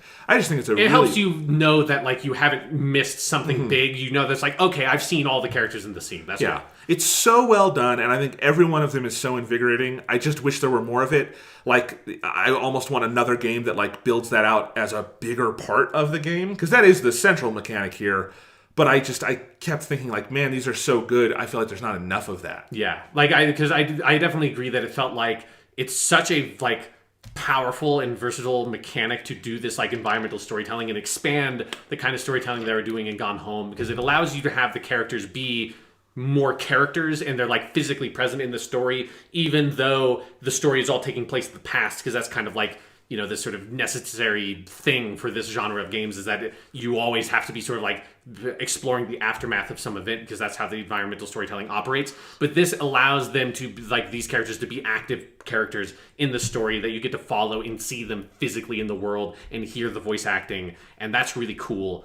And I just love the ability to, like you said, because it's a game and because you're able to rewind this conversation and follow whichever character you want, the way you sort of unpack the story and unpack those scenes feels personal to you, and it also gives you that sense of being a bit of an investigator and helps you kind of recontextualize these scenes as you go through them. Because, like, again, I did like as thorough a playthrough as I could, so I would go through like every single character, like from the beginning of their scene, and go all the way through and then rewind all the way back. I never did the thing where you could just like hold down space on the laptop and it would restart at the beginning of the timeline. I like to just like manually rewind every time to go back to the beginning, find another character and go through. And the thing that they do with how sort of meticulously they construct these scenes of dialogue, that as you're following each character through, and especially as the scenes get more complicated in certain places, you have all these different characters, like when they're all 6 of them are together in a room, that all these conversations are intersecting and flowing with one another. Like I think one of the last big ones you have where I think it's the last one where all the crew are present. It's you like are following characters that then pair off into like 2 like pairs, and then maybe come back and interact with another group again, and then go off again, or like go and see another character. And so you're constantly getting these like little bits and pieces of another conversation that once you rewind it, you're going to follow that conversation through and see it from that perspective, and get this really great sort of holistic understanding of this scene and where it has been and where these key characters are going and how each of them are feeling in these moments. And that ability to like understand that scene as completely as you want to, I felt was really powerful. Absolutely, and it is so player motivated. It is so much a thing you could not do in any other medium other than a video game. That part of it I really, really liked. And kind of how you settle into this interesting rhythm where you're never actually looking at people. Right. It is this game about kind of the worth of humanity and apparently AI, but by the, you think about it, you're only looking at these like AI recreations that are like different colors. Yeah. And I found all of that interesting. Yeah. So...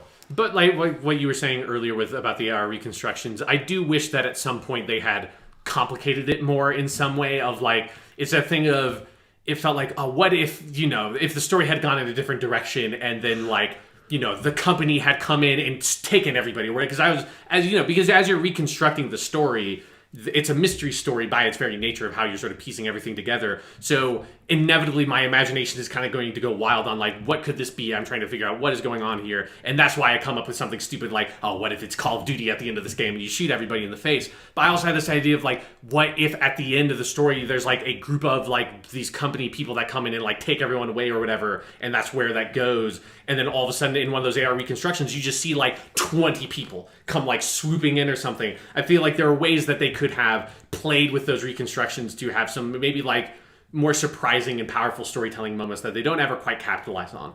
That I think they could have just made more use of that mechanic than they did. It does feel like this is maybe an evolutionary step for Fulbright in that they were experimenting with a lot of things. I think a lot of the strengths they showed off in Gone Home are still here.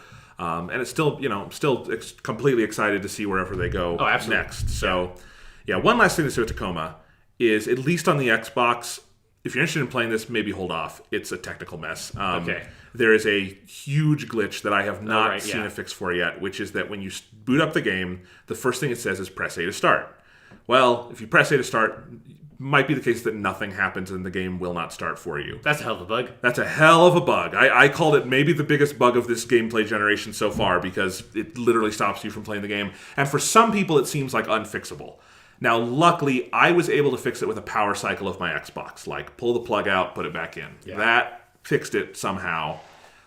But even with that, once I got past that point, there's a ton of stuttering. Like, there's just a lot of moments where the game basically freezes. Like, you could call it a frame rate drop, but I don't know. When you go down to 1 frame a second and it's stuck, I call that freezing. Right. So, like, and it'll just kind of stop. When that happens in, like, one of the loading areas, it kind of makes sense. Yeah. When it happens in the middle of, like, an AR reconstruction or while you're walking around, it really kind of takes you out of the game, and it doesn't feel as fluid as it should. Were any of those issues on the PC? So, like, I mean, I obviously don't have a super powerful PC, but my laptop, like, I have a good enough laptop that it can run. It should be able to run Tacoma better than it does. Like, it definitely does not feel super highly optimized, but I was able to run it with, like, pretty decent settings, and it maintained I was not, like, if I had bumped the settings down more, I probably could have gotten a 60 frame per second frame rate on it. That would have been consistent, but I was like, it's Tacoma. Like, I don't need I don't need this game to be at 60 frames, so I got a decent, like, 30 frames per second rough frame rate with okay settings. It did feel like, without having, like,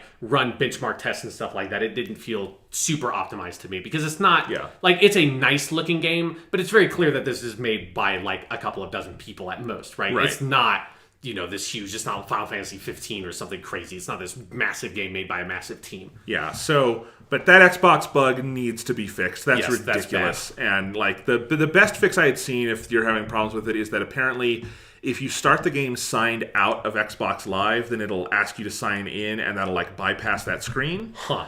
But, again, that's probably not a universal fix either. So that's a really bad bug, and hopefully it gets fixed. Luckily, it was not game-breaking for me, but it did, like, I was restarting the game. I moved it from the hard drive to internal storage, and that, because I've actually had a lot of problems with the Xbox recognizing my external hard drive, because lol Xbox. And, so that was a whole thing. But, finally, Power Cycle worked for me, but, that's not a good bug to have. Yeah. Something, not entirely like that, but just the other side of, like, things that are, like, annoying about the game that are not technically, like, the game's, like, particular fault is Tacoma is a really good sounding name. I wish that they had named it something different purely for the sake of Google searches. Yes. Because before this podcast, I was like, I should make sure that there's not something huge in this game that I missed. Because there's always that chance that, like, oh, I missed the one, like, random piece of paper on the ground that tells you, like, oh no, this story wasn't at all what I thought. I should just make sure. And you have to do the most insanely specific fucking Google searches, because you're either going to get up, like, towns called Tacoma, or trucks called Tacoma, or fucking, like, there's 500 million things on this planet that are named Tacoma something something. It's like, you have to do, like, Tacoma 2017 video game secrets, Easter eggs, like surprises, and it's like I ended up like on the fucking like a Tacoma subreddit and realized like looking at the links like what the how is this? None of this shit is in the game. And I looked at the top. Oh, this is the town of Tacoma. Okay. Yes. So. Yeah, the problem with Google searches. Yeah. Oh well, but yes, it's the world we live in. You need to make sure you Google your own game title a couple of times to make sure that it works out for you. If you're into this kind of game, I would recommend it. I think it's a really interesting experience. Yeah. Warts and all. I think we had a good discussion about it. I like this game. I personally would, just because I was more negative on it, I would personally wait for it to have a price drop somewhere, because I think I think like $20 was fine for me with Gone Home because I really liked it. This game, $20 is maybe a bit steep for how much I enjoyed it. Yeah, okay. Well, let's go ahead and move on. Quick thing that I forgot, I wanted to do this with the news, but I forgot to do this there, is I want to get started on, we have a tier on our Patreon, the Godzilla level, which is relevant this week. You should go sign up for the Godzilla level, where we're going to have, I think I'm going to set it up as maybe a weekly thing that we just remind to do on the podcast, and if there's questions, we'll do it, where we're going to have a thread on the Patreon for a Q&A, or if there's anything you want us to talk about or address on the podcast, if you're a Patreon member, you can just go to that Q&A thread. I'll have one for every episode, and we'll address things that come up there. It's a fun way to interact with you guys. So we had one this week on the thread from our patron Barry, a longtime listener. Hi, Barry. And he said, what do you guys think of Hellblade's Senua's Sacrifice? It looks interesting, maybe more up Sean's alley, but the developer was in a video talking about how it's a half-price indie game that is trying to fit in the gaps between the smaller indie budget titles and AAA games. Now, personally, so Hellblade Senua's Sacrifice actually came out today when we're recording this on the PS4. I had not heard about this game, and Barry, thank you for bringing that to my attention, because I thought it looked pretty cool. Yeah, so Hellblade is the new game from Ninja Theory, which I always have meant to go back and play Enslaved Odyssey to the West, which was a game on the 360 and the PS3 that was really well received of theirs. Because they did Heavenly Sword. I think their next game was Enslaved. There might have been another one in there. And then after Enslaved, they did the Devil May Cry reboot DMC, which I did play that game, and I love that game. I think it's really awesome. And so this is their next game after that. And I'm probably going to pick this up at some point because it is $30, and I really like that DMC game. And they have Hellblade, or Ninja Theory has this very this strong commitment to storytelling and to like really great performance capture and really strong writing in genres that are not normally like story heavy genres that, like DMC obviously is like a big action game. Enslaved was like kind of a action platformer kind of game, and Hellblade seems like it's sort of like a third person, almost like more Dark Soulsy than DMC style combat, but that kind of like heavy third person action combat game, but again with like a stronger story focus. And I love the idea of them trying to fill in that space of it's not Tacoma, it's not made by a dozen people, but it's certainly not Assassin's Creed, it's not made by 500 people, but it's like it's made by a pretty big team that has a really, really high production values. Like the graphics look fantastic on every video I've seen of it, but it seems like it's a game that is a smaller scope. It's not trying to be this huge giant thing. It's not trying to be, for everybody. So it's just like budget priced at $30, but has that more AAA kind of production value. I think that's a cool idea. Yeah, I had not heard of it. I will almost certainly check this one out because I liked the videos I saw. It's got a very striking visual style. They were talking a lot about how it's a game about a protagonist with mental illness. Yeah. And that sounds interesting. And then there was a whole kerfuffle today online because one of the mechanics in the game is that apparently they tell you, like, if you die too many times, you basically will erase your save or something. Now, I have not seen anyone, like, finish the game and confirm that. Yeah. Waypoint had an interesting article about this where they were saying they thought it was a really interesting mechanic because what it does is it's not like there's a counter in the screen. It literally, like, affects the main character's body, and every time you come back from the dead, like, it looks a little different. And so it's like this countdown, and it also, like, adds to this tension. So it sounds like an interesting thing where they're playing with mechanics and storytelling together. So especially since it sounds like it's like about a 6 to 8 hour long game. That's not like, and it also, again, it doesn't seem like it's something that, like, I would be surprised if anyone actually did have that happen to them and that their save actually got erased, but just having the threat of it, even if it's unreasonable to reach that point, just having the sheer possibility above your head, I think that is an interesting idea. I'm all for playing with weird shit like that. Like Hideo Kojima very famously wanted to make a game where it would destroy your save and, like, destroy the disc. And it's like, when you die, and that's it. Like, you're dead. Like, why do you think you'd be able to come back? It's like, your save is destroyed, and I've made sure, like, it, like, puts a piece of data in your X or your PS3 or whatever that says you can't play the game anymore. Obviously, he never made that, but I love that shit. Because he'd get sued up the ass. He would get sued, but it would be fucking amazing. That will be his last game ever. He will do that. It will it's on his deathbed. Like, that's in his will. Yes. Is that, like, after he passes away, that gets, like, put out on, like, every video game platform on the planet. So it will be a Trojan that destroys your computer and personal files. But there's only like 500,000 copies of the game are made, so it's like they just start, like, blinking out one by one. Yep. Anyway, thanks for the question, Barry. We might check that game out. Yeah. Join Patreon if you would like to join next week's Q&A, which I will probably get up a little earlier so there's more time for questions. But for now, let's go ahead to our last topic of the day, which is Twin Peaks, Part 13 of The Return, subtitled, What Story Is That, Charlie? I didn't even know that was a subtitle. Yeah. So, well, that's the thing on Showtime. They're little episode descriptions, which are hilarious because of what they pick. But anyway, Part 13. Spoilers from here on out for Twin Peaks. You know the drill. This was an interesting episode because this is 2 weeks in a row where the storytelling has basically slowed to nothing. Like, for 2 weeks, there's been basically no momentum in the larger plot. The closest we got here was a thing with Evil Cooper, which we'll talk about. But even that was a little bit of rehashing things we know. And yet, even more so than last week, which I liked a lot, I really liked this episode. I think it is full of great moments.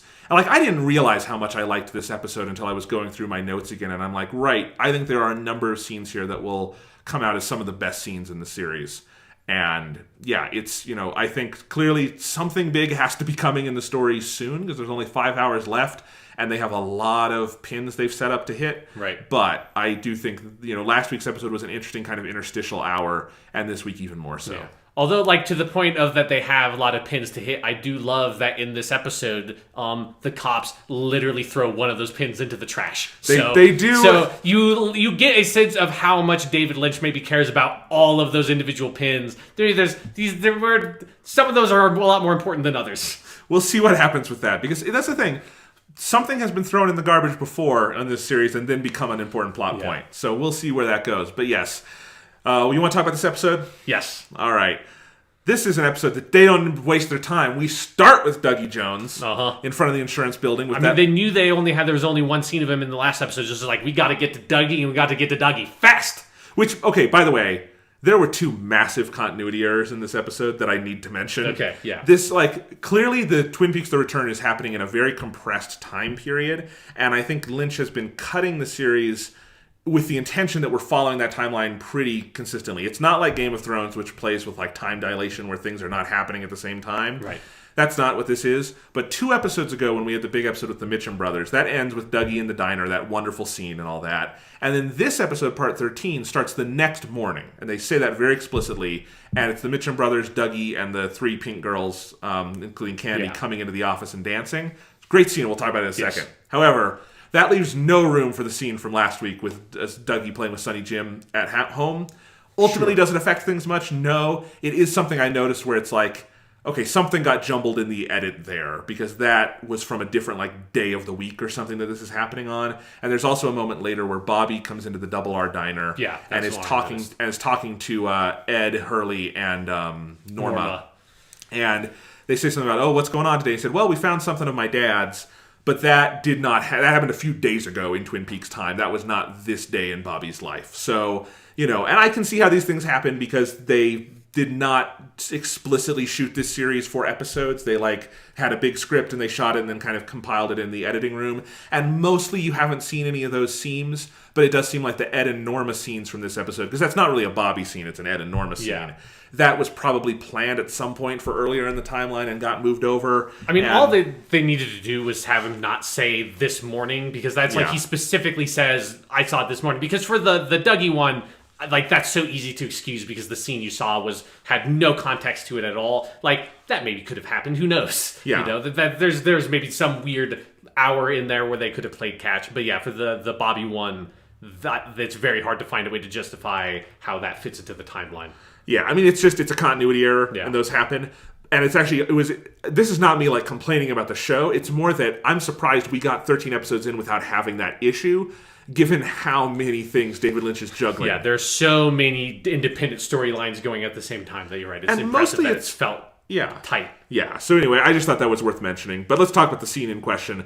So it's the Mitchum brothers and Dougie and Candy and the other two pink girls are having this like conga line into the office. They're very happy. One of the Mitchums yells, "This is our new favorite insurance agency." And they have given the boss, Bushnell, a new car, and they're doing all these things. And I think it's Jim Belushi says, "A wrong has been made right, and the sun is shining bright." Yep. So that's just a great scene. They are so happy with Dougie, but darkness is brewing because in the meanwhile we have a scared employee hiding under his desk. He's clearly like a dirty agent here, making a phone call to the pit boss guy from previous episodes, who I noticed he's one of the guys in Mulholland Drive. He's the guy who has the dream at the diner that leads to the garbage man. Yeah. Anyway, and the pit boss guy, I think his name is Mr. Todd, we hear here, gives this man one day to remedy this situation. So the crusade against Dougie continues for the moment. Back at Dougie's home, the Silver Mustang Casino, which is owned by the Mitchums, is delivering Sonny Jim's new gym set. Janie E., Naomi Watts, very understandably confused, but then she realizes they've also brought like a new Lamborghini or something. With like the big novelty bow on top. Yes. So, and it's great. How Naomi Watts plays this scene is she kind of is surveying this weird scene, and then she just starts smiling, like, this just erupts on her face, this joy over like a 30-second shot. It's wonderful.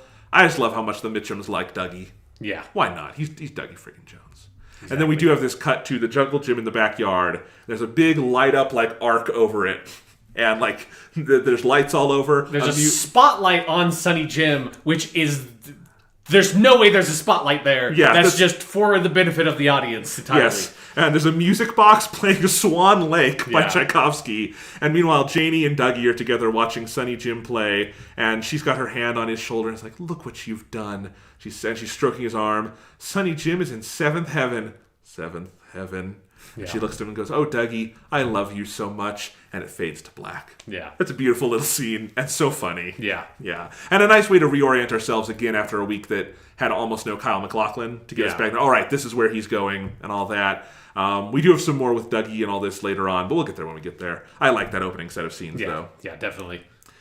But there's a contrast here, because that's a really fun set of scenes, right? Like there's the little hint that there's someone is gunning for Dougie, but at this point, we know Dougie is better than all these assassins. He's gonna be fucking fine, right? He's got some weird, like, Red Room god watching out for him. Yes. But then we cut to Western Montana. I don't think David Lynch likes Western Montana much, because good things don't happen in Western Montana. And there's a big garage, a truck drives in all dirty, it's Evil Coop. And, like, the criminals there's a big criminal gang there, and they're watching Evil Coop on this giant video screen, basically like a theater screen. Yes, it's like the screen takes up the entire wall in almost comic fashion. Almost comic fashion, and of course introduces this very Lynchian theme of, like, the voyeur and the watcher, which we'll get a lot of in this scene. And it leads to this great, like, almost like 20-minute long set piece, which is this encounter between Evil Coop and this criminal gang. And one of the guys there is Ray, who is Evil Coop's compatriot who killed him in episode 8 before Evil Coop came back to life. I love that Ray is not surprised by this development at all. Yeah. I mean, you find out in the scene that Ray knows more than maybe we thought. Yes, He's exactly. definitely in on some of this shit. Yep. There's a great shot here after they lead Evil Coop into the elevator, where it's a high-angle shot above Coop as the elevator rises, and it looks like Evil Coop descending out of hell or something. I love it. And you get a good look at his mullet. It's great. And it's just... Again, we have to stress, like, this is a scene and an episode that really strictly contrasts, good Coop / Dougie Jones with Evil Cooper. Kyle MacLachlan is such an amazing fucking actor because you forget they're the same person. Yes, he has, like, the way he carries himself is so different, and yet at the same time, there's something in, like, the... like shuffle of Dougie Jones and the very slow, purposeful movement of Dark Coop that you can kind of see the reflection there. But but you forget that it's the same person playing both roles. But anyway, Coop, encounters these guys and says, "I came to see my friend Ray." And then the boss of this group, Lorenzo, apparently, is explaining, no, Lorenzo's not the boss, but this old guy is explaining that Lorenzo is their boss. He's this big burly guy because no one can beat him at arm wrestling. And this is a scene that is both very, very dark and extremely funny. Yeah. Because it's all built around this criminal gang that decides its hierarchy based on arm wrestling. Yeah. It sounds like there's something that would be in an anime. Like, there's something so specific about the cartoonishness of it. They probably hang out with the Puerto Rican gangs from West Side Story who decide everything with dance competitions. Yes. You know? I mean, what are they going to do? Fight each other? Like, that's violent. You get someone hurt. Someone's going to get sent to the hospital. It's arm wrestling. Yep. So they're all trying to intimidate Coop, and he finally looks at them and says, "What is this? Kindergarten? Nursery school? What do I get if I win?" And they laugh and say, "You'll be our boss." I don't want to be your boss. "But if I win, I want him." He wants Ray. So anyway, they get into this space, this just bizarre scene where it's all these like dirty criminals crowding into this little warehouse around this little tiny table with 2 chairs to watch this arm wrestling match. So they get ready. The older guy, like the MC, is reciting the rules. And I have to say, I was surprisingly tense through all this. Yeah. Which is, again, it's so ludicrous. And I was laughing, but I was also like getting into it like, oh man, what's going to happen here? Yeah, it's another example of because it's been a while since we've had one of these kinds of moments where it feels like David Lynch is like almost making fun of that kind of like crime movie conventions and stuff where it's like, it's like where you have to like, oh, we have to play a game. It's like, you know, normally it'd be like, we're going to play a game of chicken or like 5-finger fillet or something with the knife in your hand splayed out. It's like something really dangerous. And here it's like, we're going to arm wrestle. Like that's like, oh, it's like nobody's ever beat me at arm wrestling. The one thing that I wish they had done is I wish they had found, because they actually have, I think this is mostly a thing in like Western and Eastern Europe, but they have arm wrestling championships in real life.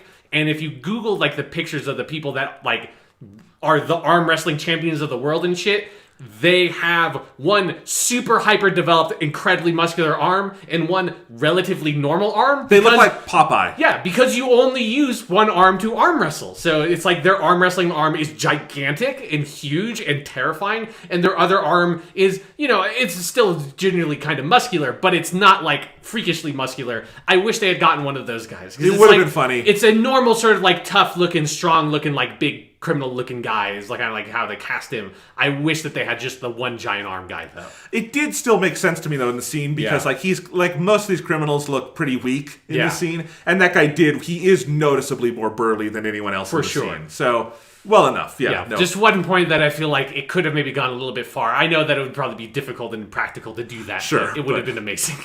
But then we have the actual arm wrestling contest, and Cooper is not scared of this guy at all. And the guy, Lorenzo, almost wins immediately, but Cooper just holds him back totally casually, like he's putting no effort in. Keeps bringing him back to starting positions. Toying with him.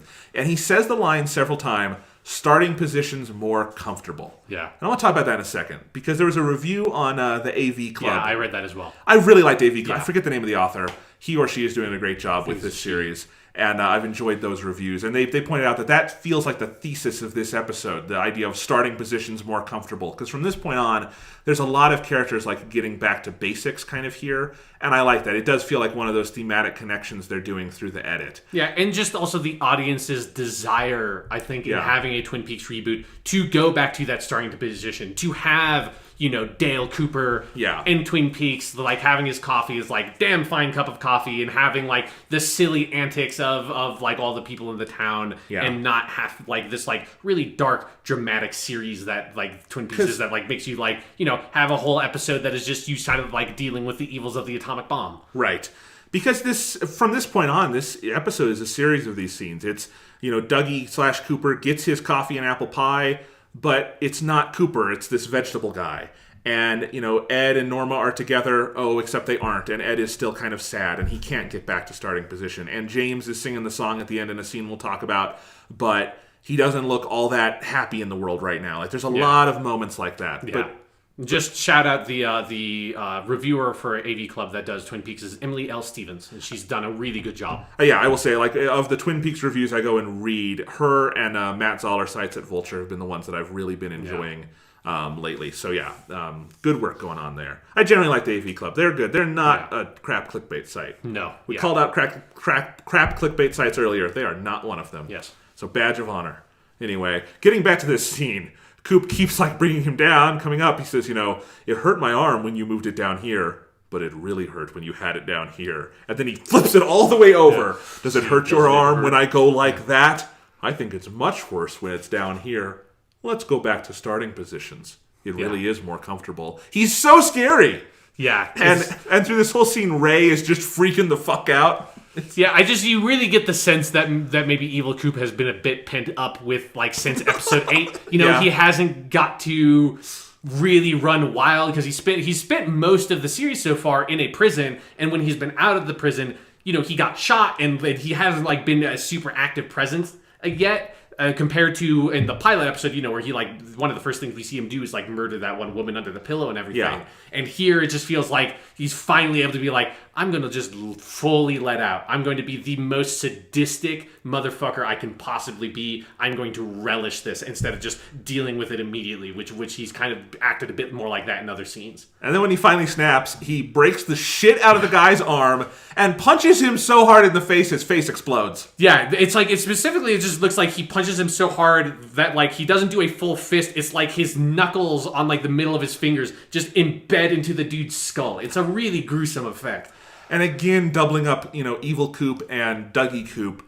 Yeah. It's this idea of that they have some kind of supernatural power to them. Because obviously Kyle MacLachlan probably could not beat that guy in an arm wrestling contest. Because he looks fairly scrawny. Because, also Kyle MacLachlan's an older guy. Like, he's not going to be able to keep up with this super muscled up dude. Yeah, but no, it's just he has this kind of preternatural strength and no one can beat him and he can just punch a dude's face out. Yeah. And that is a bloody fucking scene. Yeah. And anyway, they leave Ray to Evil Coop. And there's a really weird detail here where he says, give me some cell phones. And they just throw cell phones at him and he pockets some of them. And then he says, Ray and I are going to need some privacy. And so Ray tries to run away. Coop shoots him in the leg. Now we can talk. And then there's a really weird detail where there's this nerdy-looking guy with glasses standing in the corner and says to Evil Coop, do you need any money? And he says, no. The guy nods and then walks down the stairs. Yeah. And I wrote in my notes, okay then. Yep, I like that. I don't know if I want that person to pop up again or not, but I did really like that moment. There's something weird about it, but it felt right. Yeah, so then we get one of the best exposition bits with Evil Cooper so far, because we kind of get the sense of what his whole plan is, how this is all working in context, because he interrogates Ray to figure out who hired you to kill me, basically. Yeah. And Ray finally admits it was Philip Jeffries. This is the agent played by David Bowie, who we found out that in last week's episode was the head of the Blue Rose Commission at the FBI, and is still out there apparently. Now Ray never met Philip Jeffries, only saw him on the phone. And Jeffrey said that Coop had something inside that they want. So that's an interesting little piece of exposition. Coop thinks about this, asks if Jeffrey's ever mentioned Major Briggs, says no. Ray wants to show him something, pulls out of his pocket the ring. And this is the gold and green ring from the movie Fire Walk With Me, which we've seen a little bit in this series so far. But in Fire Walk With Me, that's the thing that Mike runs up to Laura Palmer as she's being murdered and throws it in the train, and Laura puts on her finger right before Leland kills her. Yeah. And so there's been a lot of symbolic interpretations of that over the years. But basically, Ray here, he had the ring from Philip Jeffries and was instructed to leave it on Evil Cooper when he killed him. I love that the ring is not getting any clearer in its purpose. Sure. I mean, I think the implication is that if you have the ring on and you die, your soul or whatever is transported to the Red Room dimension. Right. That seems to be because that is what also happens to Ray's body. Yes. At later in this scene. Yes. So, but not in a way where you can kind of do the A to B more, but it still feels like such a mysterious fucking thing. Yeah, because that's what happened to the original Dougie Jones. Is he had that heart attack or whatever, and he had the ring on. And then he died, and that's how the ring got into the Red Room, and then apparently it has now gotten out into Ray through some force. So it's you can put it together, the details are there, but you're right, it is still the actual sort of metaphysical mechanisms by which these rules work. Well, I just love that we're not getting this wasn't Ray sitting down and being here's the ring and how it works. Yeah, right. Which this is if you go read, this is another thing I hate, if you go read the Firewalk With Me Wikipedia page, it interprets the ring way too literally for the plot of that movie. Right. And I actually think it makes for a really bad plot summary of that film. And I like that David Lynch we're learning more about it in its context, but we're not getting a strict explanation. Because we also have no idea, like, where the fuck that ring comes from, why it's a ring, anything about it. We sort of get a sense of, like, what its function is, like, what it does to people. Yeah. So anyway, that's all bizarre. Apparently one of the guards gave it to Ray in the jail. So that's weird. And then Evil Coop tells Ray to put the ring on. And then finally, Coop wants the coordinates Ray got from Hastings and the librarian. So now we know for certain that Evil Cooper was involved with all the stuff in, what state? South Dakota, where William Hastings, the Matthew Lillard character, was involved. And they were trying to get the coordinates from him and Major Briggs. Ray says he won't do it, that he knows who Cooper is. But then finally he does pull out the numbers. And then he shoots Coop in the head. Yeah, so now... Or no, Coop shoots Ray in the head. Coop shoots Ray in the head. Ray's body materializes into the Red Room. And so now it seems like, other than Dougie Jones, all the major players are situated to those coordinates, right? Yep, because the FBI has them, the Twin Peaks Sheriff Department has them, and Evil Cooper has them. And we know they're Twin Peaks from last week. Yes, exactly. So all roads lead back to Twin Peaks. One detail from that scene I forgot is Ray does finally tell him where Philip Jeffries is. He says, last I heard he was in a place called the Dutchman's. Right, yes, which means nothing to Ray, but apparently it means everything to Evil Cooper. Yeah, because Evil Cooper shoots him in the head and then says, I know what it is. Yeah. Which I love. He says it after he shoots him in the head. So then we have the whole scene with the Red Room and all of that. We pan over that big marble table and Mike puts the ring back on the table. So all roads leading back to Twin Peaks. I think this is interesting. One of the things from like before the Return series aired is I remember in like one of the press releases about this, they didn't give a plot summary, but they had a quote from David Nevins, the president of Showtime, who said, this show is about a lot of things, but at its heart, it's about Agent Dale Cooper's return to the town of Twin Peaks.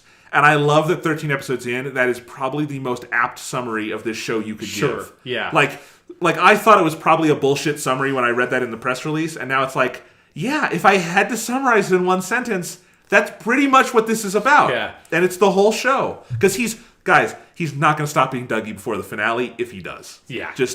We've only got 5 hours left. Exactly. This ain't happening. I'm still in my corner. I'm still saying he never changes. Okay. It's Dougie all the way through, riding this bitch out. But Dougie does have to go back to Twin Peaks at some point. Well, he's going to end up in Twin Peaks. Yeah. He's just never going to wake up from his fugue state. Is my bet. But it my is chicken in the race. So this is all interesting. However, the next scene is the cut to the Las Vegas Police Department, right? Where a lot of weird things happen, but the basic thing is that before we go off to the Las Vegas, I think there's one detail you missed about the scene with Evil Cooper is that Dick Horn shows up, and he's one of the people. Oh, right. He's in that group because when the criminals leave, they all go to that room with the giant screen. Yes. And apparently, that giant screen doesn't just look out at the garage; it also looks into their arm wrestling. Cave or whatever. I have that in my notes, but I looked over it. Yeah, so Richard Horn, who we are all assuming is Evil Cooper's son, walks in and he's looking at it and he's like fascinated because it seems like maybe he's been looking for this guy. And then when Evil Cooper is leaving, he looks into the camera and seems to make eye contact with Richard. Yeah. So that's a creepy note. Yeah, so those characters their paths have crossed ever so slightly. So I imagine the next time we see Dick Horn, it will be revolving around that in some way. Yes.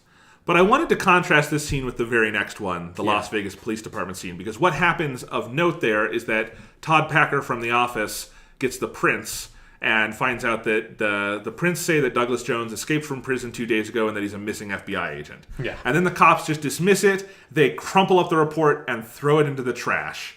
And that's it. And the thing is, coming out of that scene with Evil Cooper, we're like, okay, everyone's headed to Twin Peaks, and we know the thing that will bring good Cooper, Dougie, back to Twin Peaks is that there's that report that if it gets to the FBI, then they can go, get Dougie, Albert, and Gordon Cole. But that's not going to happen now because they threw the report in the trash. So that was Lynch very much like, as much as this series has some actually very neat storytelling if you break it down, that was David Lynch and Mark Frost just giving everyone the bird. Yeah.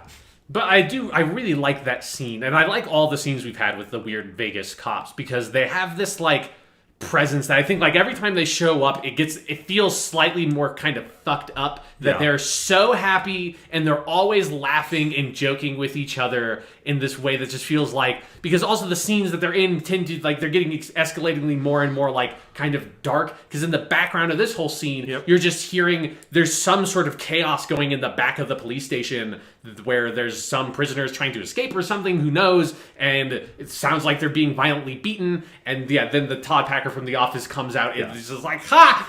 Check this out, guys. It says that Dougie Jones guy just escaped from jail and he's a missing FBI agent. That's not right. And then throws it in the trash and they all have a good laugh while you're hearing like this like state violence being committed in the background of the scene. No, it's kind of disturbing. It's a really important detail because as much as we can joke about this as Lynch and Frost like subverting expectations, I do think that's going to come up again. Like, I don't think we're done with the Las Vegas cops. I think we're going to get more with them. We get more with them later in this episode, and something is going to come of all that. Whether it's the direct point A to B comparison we think we're going to get or not. Like, I don't think that's the end of that narrative line. Because that scene continues where the guy from Dougie's office, who will later learn his name Anthony, comes in asking for Detective Clark. And then he goes out back, and Detective Clark seems like he's one of the dirty cops, although it seems like all the Las Vegas cops are dirty. But at least, like, it seems like the three chuckleheads are, like, they're more like really bad cops that are probably also bad people, but, like, there's a difference between a bad person and a bad cop and a crooked cop who's, like, specifically in with, like, criminals and, like, organized crime. Because Detective Clark is with the organized crime. Yeah. And Anthony has come to ask if Clark has any idea of a good poison he can use that's undetectable. And Clark finally acquiesces and gives him, it says he'll need $5,000, but he'll be able to poison him. So that's pretty crazy. Yeah. And but then there's this moment where another crooked cop comes up to Clark and Clark says, that Anthony, he's cracking. And the other cop says he'll call him Mr. Todd. So there's all these things are still in the background. Yes, it's all like the conspiracy, as we find out in a later scene, that Dougie had. It's all part of the grand scheme that Dougie has somehow exposed. That we're like getting, like the Battling Bud knows all this stuff, and we're getting little bits and pieces of it now. Of like this is all the stuff that has been revealed by Dougie. Yep. And then we have the rest of the Dougie scenes after a quick cut to Tim Roth, the assassin, and the woman he's hanging out with.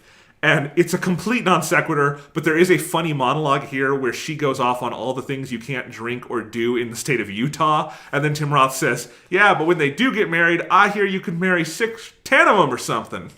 And that's really funny. Yeah, they have a very sort of like deep philosophical discussion about, Mormonism and the Church of Latter-day Saints. Yes, so that made me laugh. But then back to Dougie's office park. Janie drives him up. Still has to unbuckle him and open the door and everything, but she seems so happy doing it. She does it with such love in her eyes.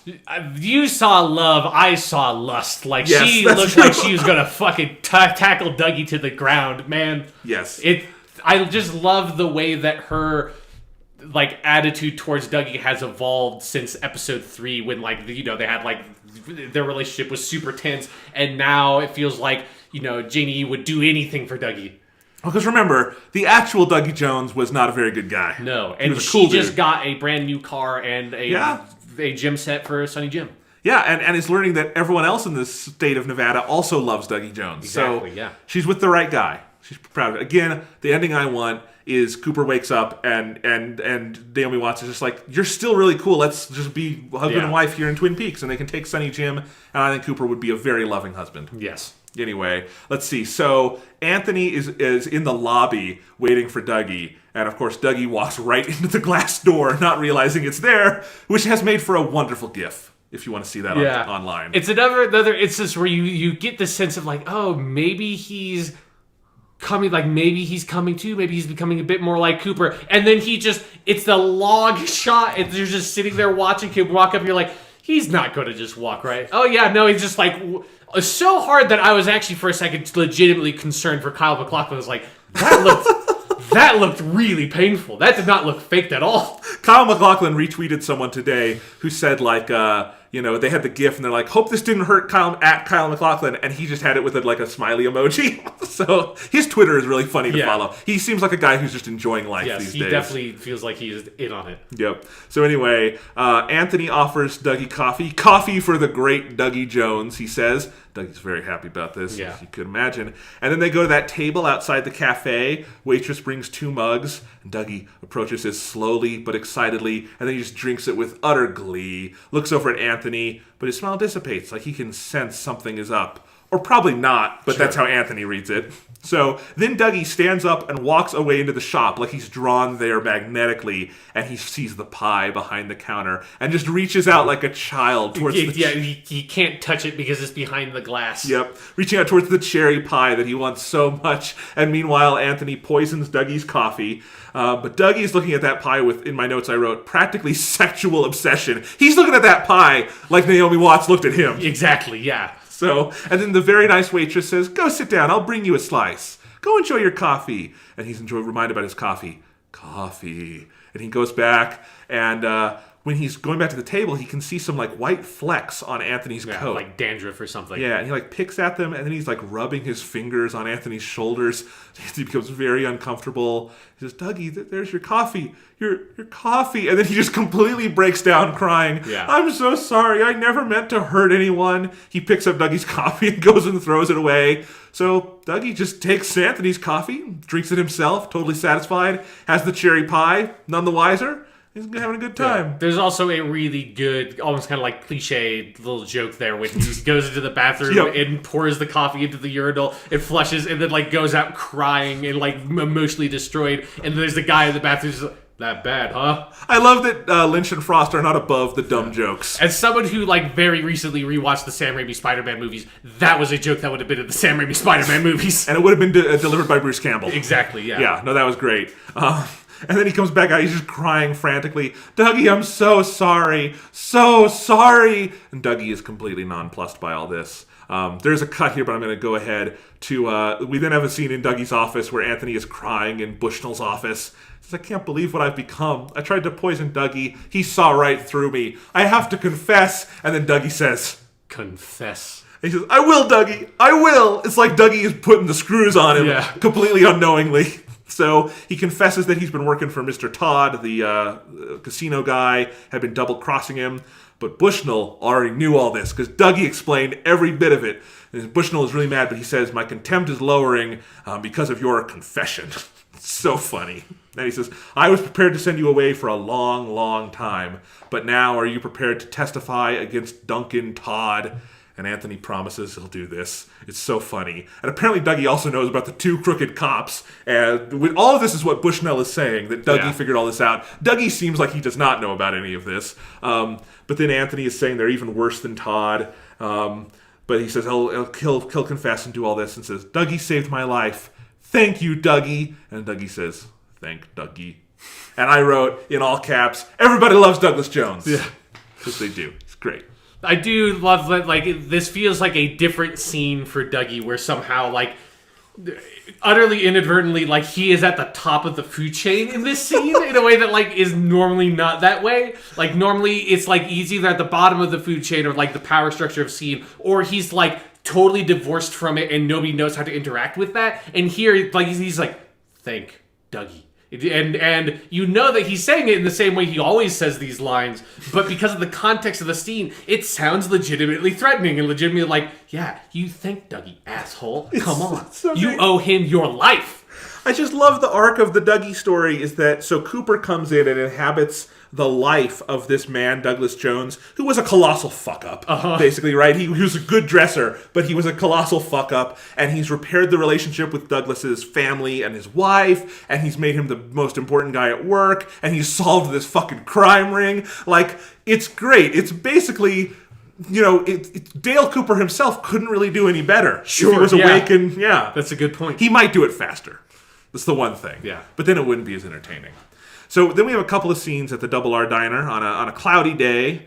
Inside, Shelley is working. She gets a call from Becky, Amanda Seyfried. Becky is scared because Stephen still isn't home and thinks something bad has happened. But then there's a nice little scene here where Shelley offers Becky to come down to the diner, get some cherry pie. She lists this whole thing of like, ice cream, we'll put some whipped cream on top. I love it. Shelley's great. Madge Namick is great in this scene.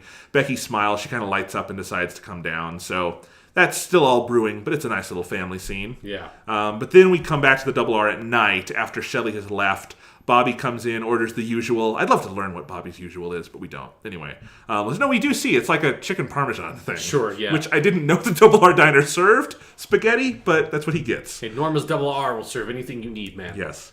So anyway, he winds up getting up and going back to talk to Norma, but then winds up Ed and Norma are at the same table. Yeah, and this is the first time we've seen Big Ed in New Twin Peaks, and he's just sitting there. There's no big... It's just the character slowly pans and falls like Bobby over, and Big Ed's just there. It's like, holy shit, it's Big Ed! So much so, I honestly forgot if this was the first time we'd seen Big Ed or not. This is the first time he's been there. Because he felt so at home in this episode. Yeah. Like, no time had... Well, like time had passed, but he'd always been there. Yeah, exactly. Is the way to say it. Because there's no part of Twin Peaks where it feels like no time has passed.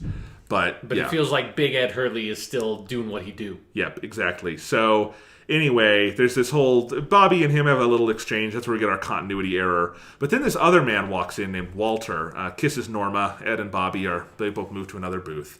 But then we have this whole scene where we learn that Norma is franchising, or has franchised the Double R Diner. She's got 5 franchises out there. They're doing really great. But the only flagging location is actually this one, the original Double R, where they're spending too much per pie and not charging enough. And they have this whole conversation about like using the right ingredients and raising prices and whether or not they should tweak the name of the Double R Diner here and make it Norma's Double R like the other ones.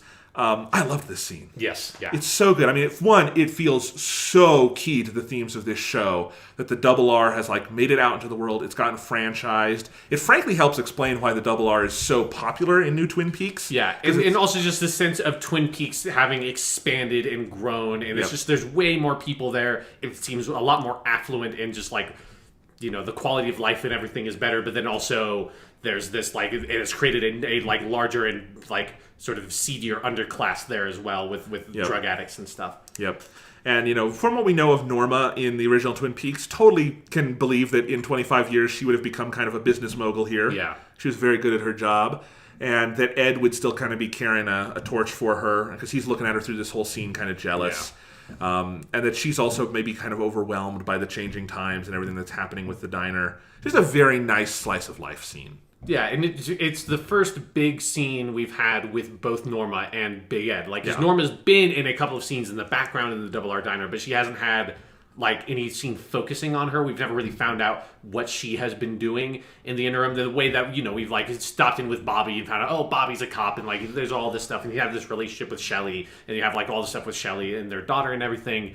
And Norma, we haven't had that sort of, like, magnifying glass on yet, and it does feel nice revisiting that character, and like kind of sad to see that, you know, sort of like with the Shelley thing and like Shelley's relationship with that other guy that seems like to be another Leo or something. It feels like Norma also has not managed to like get that kind of stable relationship with Ed that they always tried to have in Twin Peaks in the original show but could never get. And so now she's with this guy who seems nice and well-meaning, but also, you know, he's a suit. Yeah. Very much a suit. And maybe also a bit of a schemer. Sure, yeah. You know, he's not the criminal dude, Hank, who she was with in the original I don't show, get the sense that this guy's murdered anybody. But no, but, you know, probably not as nice as Big Ed. No, Big nobody's not as nice as Big Ed. Yeah. It's the point of Big Ed. Yeah. But, no, I mean, the whole idea of back to starting position, it is this constant push and pull in this episode of Norma. She's left her starting position a lot with the franchise, but maybe in other ways she's backtracked. We have a lot of that here, so... No, just a very nice little scene. Yeah. You know? And then we cut to Nadine's shop, which is kind of a subtle cut, but Ed was married to Nadine. Yes. Maybe still is? Who knows? Who knows? I can imagine Ed and Nadine are like, they never did divorce papers or anything, but like maybe they haven't seen each other in years. Sure. I could totally imagine. I have an uncle like that with his wife. Like they just don't live together, but they're married. Like I could see that with Ed and Nadine. You know, divorces are you big, messy things. Sometimes you just don't want to go through. Yeah. So at Run Silent, Run Drapes, Nadine's wonderfully named shop. Yeah. This truck drives past. It's Dr. Jacoby, and he comes and rings the doorbell. And they're very happy to see each other. It seems like they actually haven't seen each other in a while. She is so happy to talk about his show. And she makes the joke, and those drapes are completely silent, which I love. Thanks to you, I'm really starting to shovel myself out of the shit. Oh, Nadine, that just means the world to me. Yeah. It's a very weird but sweet little scene between these two. That feels like it's setting up a potential romance or something. That who knows if the show continues with that in any way. It feels like if if they're going to keep on revisiting these characters, it feels like that's the direction they're going in. And then we have this, like, basically a long tableau scene at the Palmer house where Sarah is just watching an old black and white boxing match on a loop, basically. Her coffee table is covered in cigarettes and liquor. Really long take, watching her drink and smoke dejectedly. Her vodka's empty. She gets up and goes and gets some more, but we always stay on her emptiness. We never follow her out of that shot. And then finally, we cut back to the TV a couple times. Eventually, she gets up again and leaves. Nothing happens in this scene. Like I said, it really is just this little tableau. Yeah. And it is sad and pathetic. It's really sad because every time like the boxing clip loops, it's just like noise, and then it goes back to the top of the loop. Yeah, and then she... Because it's not just that the boxing thing is on loop, she's on loop. Yep. Because she does the same action like 2 or 3 times of like getting up and leaving and going around the corner and coming back, and you're just sitting in that room, sometimes cutting to the screen, but mostly staying on this side like kind of profile shot of the couch and her when she comes in. You know, it's interesting. I don't know if, you know, the stuff with Sarah or with some of the other Twin Peaks characters, how much that's all going to play into kind of the resolution of this series. Sure. But either way, it's still interesting that as characters move towards Twin Peaks, that now we know all these people have this goal of getting to Twin Peaks or the surrounding area, the show is devoting more time there. Like, again, the early episodes had almost no Twin Peaks, which is a hilarious thing. But it's not like Lynch and Frost forgot about it, because the more we go back there, and we've been getting more and more time there basically every week. Right. It's clear that like they've put a ton of thought into how this town has changed and where these characters are, and they want to show us them.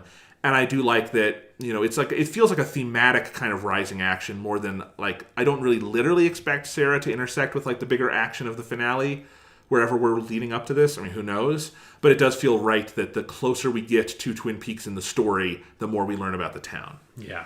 So anyway, it's a nice scene. We have another completely inscrutable scene with Audrey and her husband Charlie. Yeah, but this, I feel like this sort of like, you don't ever find out what's going on, but it sort of makes the scene that we saw before like darker to me for sure. Yeah, because Sherilyn Fenn is playing a woman who is deeply broken and probably mentally ill. It's so like we still don't really know what her relationship with this Charlie guy is, but like it is taken on a much darker tone this time around. The like sort of almost kind of comic feel that it had last week because of how sort of absurdly inscrutable that scene was. It felt almost funny. Yep. Here, it's just like, oh, this guy might be like manipulating her in ways that are really unsettling.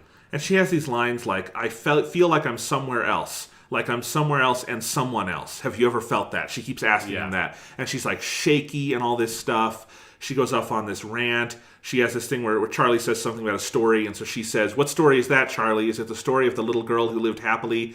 Is it? And then she like sits down angrily. Well, I think this line that Charlie says is, am I going to have to end your story? Right. And like, that's like, that was where it's like, what the fuck does that mean? Yeah, I don't know what's happening with Audrey. Yeah. Sherilyn Fenn is really good in these scenes. Yeah. But it kind of feels like she mentally, like, one, has like this weird sort of, you know, like out of body sort of thing of like she can't sort of like find herself in her personality, but it also feels like she has not matured. Like she still has this sort of like schoolgirl thing, almost more like the beginning of Twin Peaks. And not like, you know, because she's matured over the course of those 2 seasons. And this feels like very much like she's like a 15-year-old girl that also is like has this like intense trauma. Yeah. It's a weird scene. Yeah. Sadly, Audrey is in a dark enough place that I cannot do a fanfic thing where her stint on Gilmore Girls, I can just pretend that was Audrey from Twin Peaks. Okay. As the mother of Luke's child on Gilmore Girls. If you've seen the worst season of Gilmore Girls, season 6, you know what I'm talking about. That's where Sherilyn Fenn appears. I'm sure our entire audience is clapping right now because they're so thrilled by that reference that we all get. I have diverse tastes. What can I say? Sure. Where else are you going to be hearing people talk about Gilmore Girls and Twin Peaks on the same podcast? I'm sure there's one out there. Sure. There's got to be one. Because Madchen Amick also plays one of Lorelei's love interest's wives. So it's a whole thing. Twin Peaks girls come in and steal Lorelei's men. Horrible. Sounds like there's some sort of weird sort of phobia there or something that show was getting at for the creator. I don't know. Anyway, now we cut to the Roadhouse, and we're welcoming a new artist on stage, and it's James Hurley! Yes! Surprisingly enough, we actually joked about this last week, like, when are we going to see James again? Because we'd only seen him in the premiere. Yeah. But he's back, and he sings Just You and I, the song from the phenomenal season 2 episode, Yeah. where there's one of my favorite scenes in all of Twin Peaks, frankly, all of Lynchdom, is where he and Donna and Maddie are singing this song together in their living room. And now James is some kind of recording artist, and he's got two... Or maybe he's just like, he knows the dude who runs the bar or something. Like, I don't necessarily get the sense, because he doesn't have a big band or anything. It's him and these two younger brunette girls that we never find out who they are, if they're just like random just singing the harmony parts. Or if they have some relation to him or something. But it's a great scene. Yeah, because it's just... Because you also have, there's the girl in the bar that it keeps on cutting to that is having, it's almost like Bobby from that one episode of Twin Peaks, where she's just, or I mean, there's like 500 scenes like this in David Lynch. Yeah. Everything, like Club Silencio or whatever, of her like looking at this performance and just emotionally breaking down as he sings this very sappy song into his very high falsetto singing voice. I love it. It's so good. It's a great little scene. But the thing that's interesting is that the way James Marshall plays the scene as he's doing the performance is he looks kind of, at least the way I read it, kind of sad and dead inside every time we cut back to him, like stoic and unmoving. And when they start applauding at the end, he lights up a little. Yeah, and he smiles. Yeah, he smiles. But it does seem like James maybe, he's kind of like drifting through life in some way. I don't know. Well, because, I think you are very much supposed to link this scene to the original scene from Twin Peaks. Yeah. Because it is like him and two young brunette women, like, doing the song. He's playing the main, he's playing the song and singing the main part, and the two women are doing the backup vocals. But, Maddie was murdered, and we don't know where Donna is. We don't know anything that's happened to Donna. Lara Flynn Boyle never wanted to come back. Exactly. So we're never going to see Donna. But we haven't even had, any reference to Donna, right. At least any that I caught. And so he's alone. And because that's also the first time we saw him, and the only other time we've seen him in Twin Peaks The Return, was he was totally on his own in the bar, and Shelley and the other girls saw him from across the bar, and Shelley says, that's James. He's cool. James has always been cool, or whatever. But we haven't seen him interact with other people yet. Yeah. It definitely does feel like he's very on his own. That he's maybe never possibly been able to move on from all the stuff that happened in Twin Peaks. It would make sense. And it does. This scene does make me pretty confident we're going to get more with James. I doubt that we're going to leave it there. Just because, there have been some characters we've gotten one appearance of, but once we get two, we tend to go back to them. Yeah, because I would have been probably fine with it if that one James scene from the pilot was all we saw of him, because I thought that was so evocative, that scene. Yeah. But yeah, now that we have come back to him again, I think I really hope we see him again and sort of expand on where he's been and have a Norma-esque scene for him in a future episode. And then another Hurley family cut. We cut from James Hurley to Ed Hurley at Big Ed's gas farm. If you thought that song, Just You and I, was going to be the song that played over the credits, which I feel like was the general expectation, because that's how most of the episodes of Twin Peaks have ended. Yeah. I feel like it sort of pulls that rug out from underneath you, and like I said, it cuts to Big Ed at his gas station. And another sad little tableau. He's eating some soup, a double R to go, looking out at the gas pumps from his office. Cars roll past on the highway. Slow zoom in as he continues to eat, and then from over the shoulder, the credits roll by. We do get a cut in the middle of the credits, which doesn't usually happen. Yeah, that does not happen. Where we cut to the front of him again as he lights a little paper on fire with a match, watches it burn, and then goes back to his soup. Oh, that's a beautiful scene. Yeah, it's sad. It's like this thing about this episode is it feels, particularly in the sort of second half of it, after it sets up all the stuff with Dougie and Evil Cooper, I feel like it just is this series of very sort of interesting and kind of emotional scenes that there's not a lot of plot exposition or something that happens in these moments. It's you visiting these characters that you used to know from old Twin Peaks and seeing where they are and what they're doing. And some of them have changed for the better, and some of them have maybe changed for the worse, or not changed at all and haven't been able to sort of find their life and put their life back together after the events of the original Twin Peaks. Yeah. Which is, I think that goes into that whole starting position thing of that you want, and it's because it's not just the starting position in the arm wrestle, it's the neutral position. It's where nobody's pushing one way or the other. And I feel like that's the sense of you have with James and Ed and Sarah Palmer and some of these characters, that they are in this sort of neutral state where they're not pushing for change, they're not pushing in any one direction in their life anymore, they're just kind of stuck in the middle. Yep. So, another great episode. Yeah, absolutely. We've got 4 weeks and 5 hours left, And it's easy to get a little impatient at this point just because it's like there's so much story to kind of see come together. But I have faith in these people to bring it together, and I'm so excited to see what kind of nuttiness we're going to see in the next few episodes. Because we know everyone's headed basically to like a Red Room summoning site. Sure, so this is going to get weird. It's going to get weird. I'm still deathly afraid that all these characters are going to die or something. There's like this weird... just again, we have to say this every time we talk about the show. I have fucking no idea what's going to happen. Anything could happen, and that is terrifying. Because normally, that's not the state you're in on a show. Normally, you're watching a show and, like, you have a pretty good idea of where the story is going to be headed, even if you don't know the specifics. I have no idea. They might never actually fucking end up in Twin Peaks. Like, those other characters, who knows? Maybe they try to get there and can't. I have no idea. Yes, who knows? Could have the Monty Python and the Holy Grail ending, where they're headed somewhere, and then the cops arrest them all. Sure, yes, the cops arrest them all. Or it's like, it's you get like, finally Dougie Jones is headed to Twin Peaks somehow, and he's like in the cab, or this is the last episode, and there's all this shit that's going down, and the cab's driving up, and the cab driver looks like, oh, looks like we're just about to go into Twin Peaks, and then Dougie goes, Twin Peaks, and then it's just smash to black, and that's the whole end of the show, and you never find out anything. That's my new theory for how this ends, is that a bunch of crazy shit's going to go down in Twin Peaks, and the last scene will be Dougie pulling up. He says Twin Peaks, his eye twitches or something, and we cut to black. Yeah. That would be the most, like, the purest way to end this series. Anyway, so this Friday, Halo Part 2 is going to be up on our YouTube channel for the public. Halo.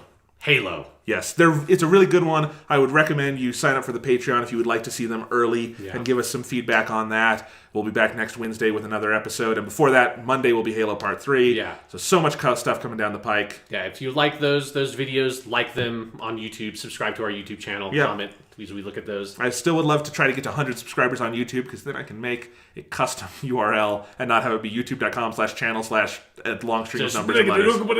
Yes. So we will see you guys next week. Yeah. Twin Peaks, it will be here.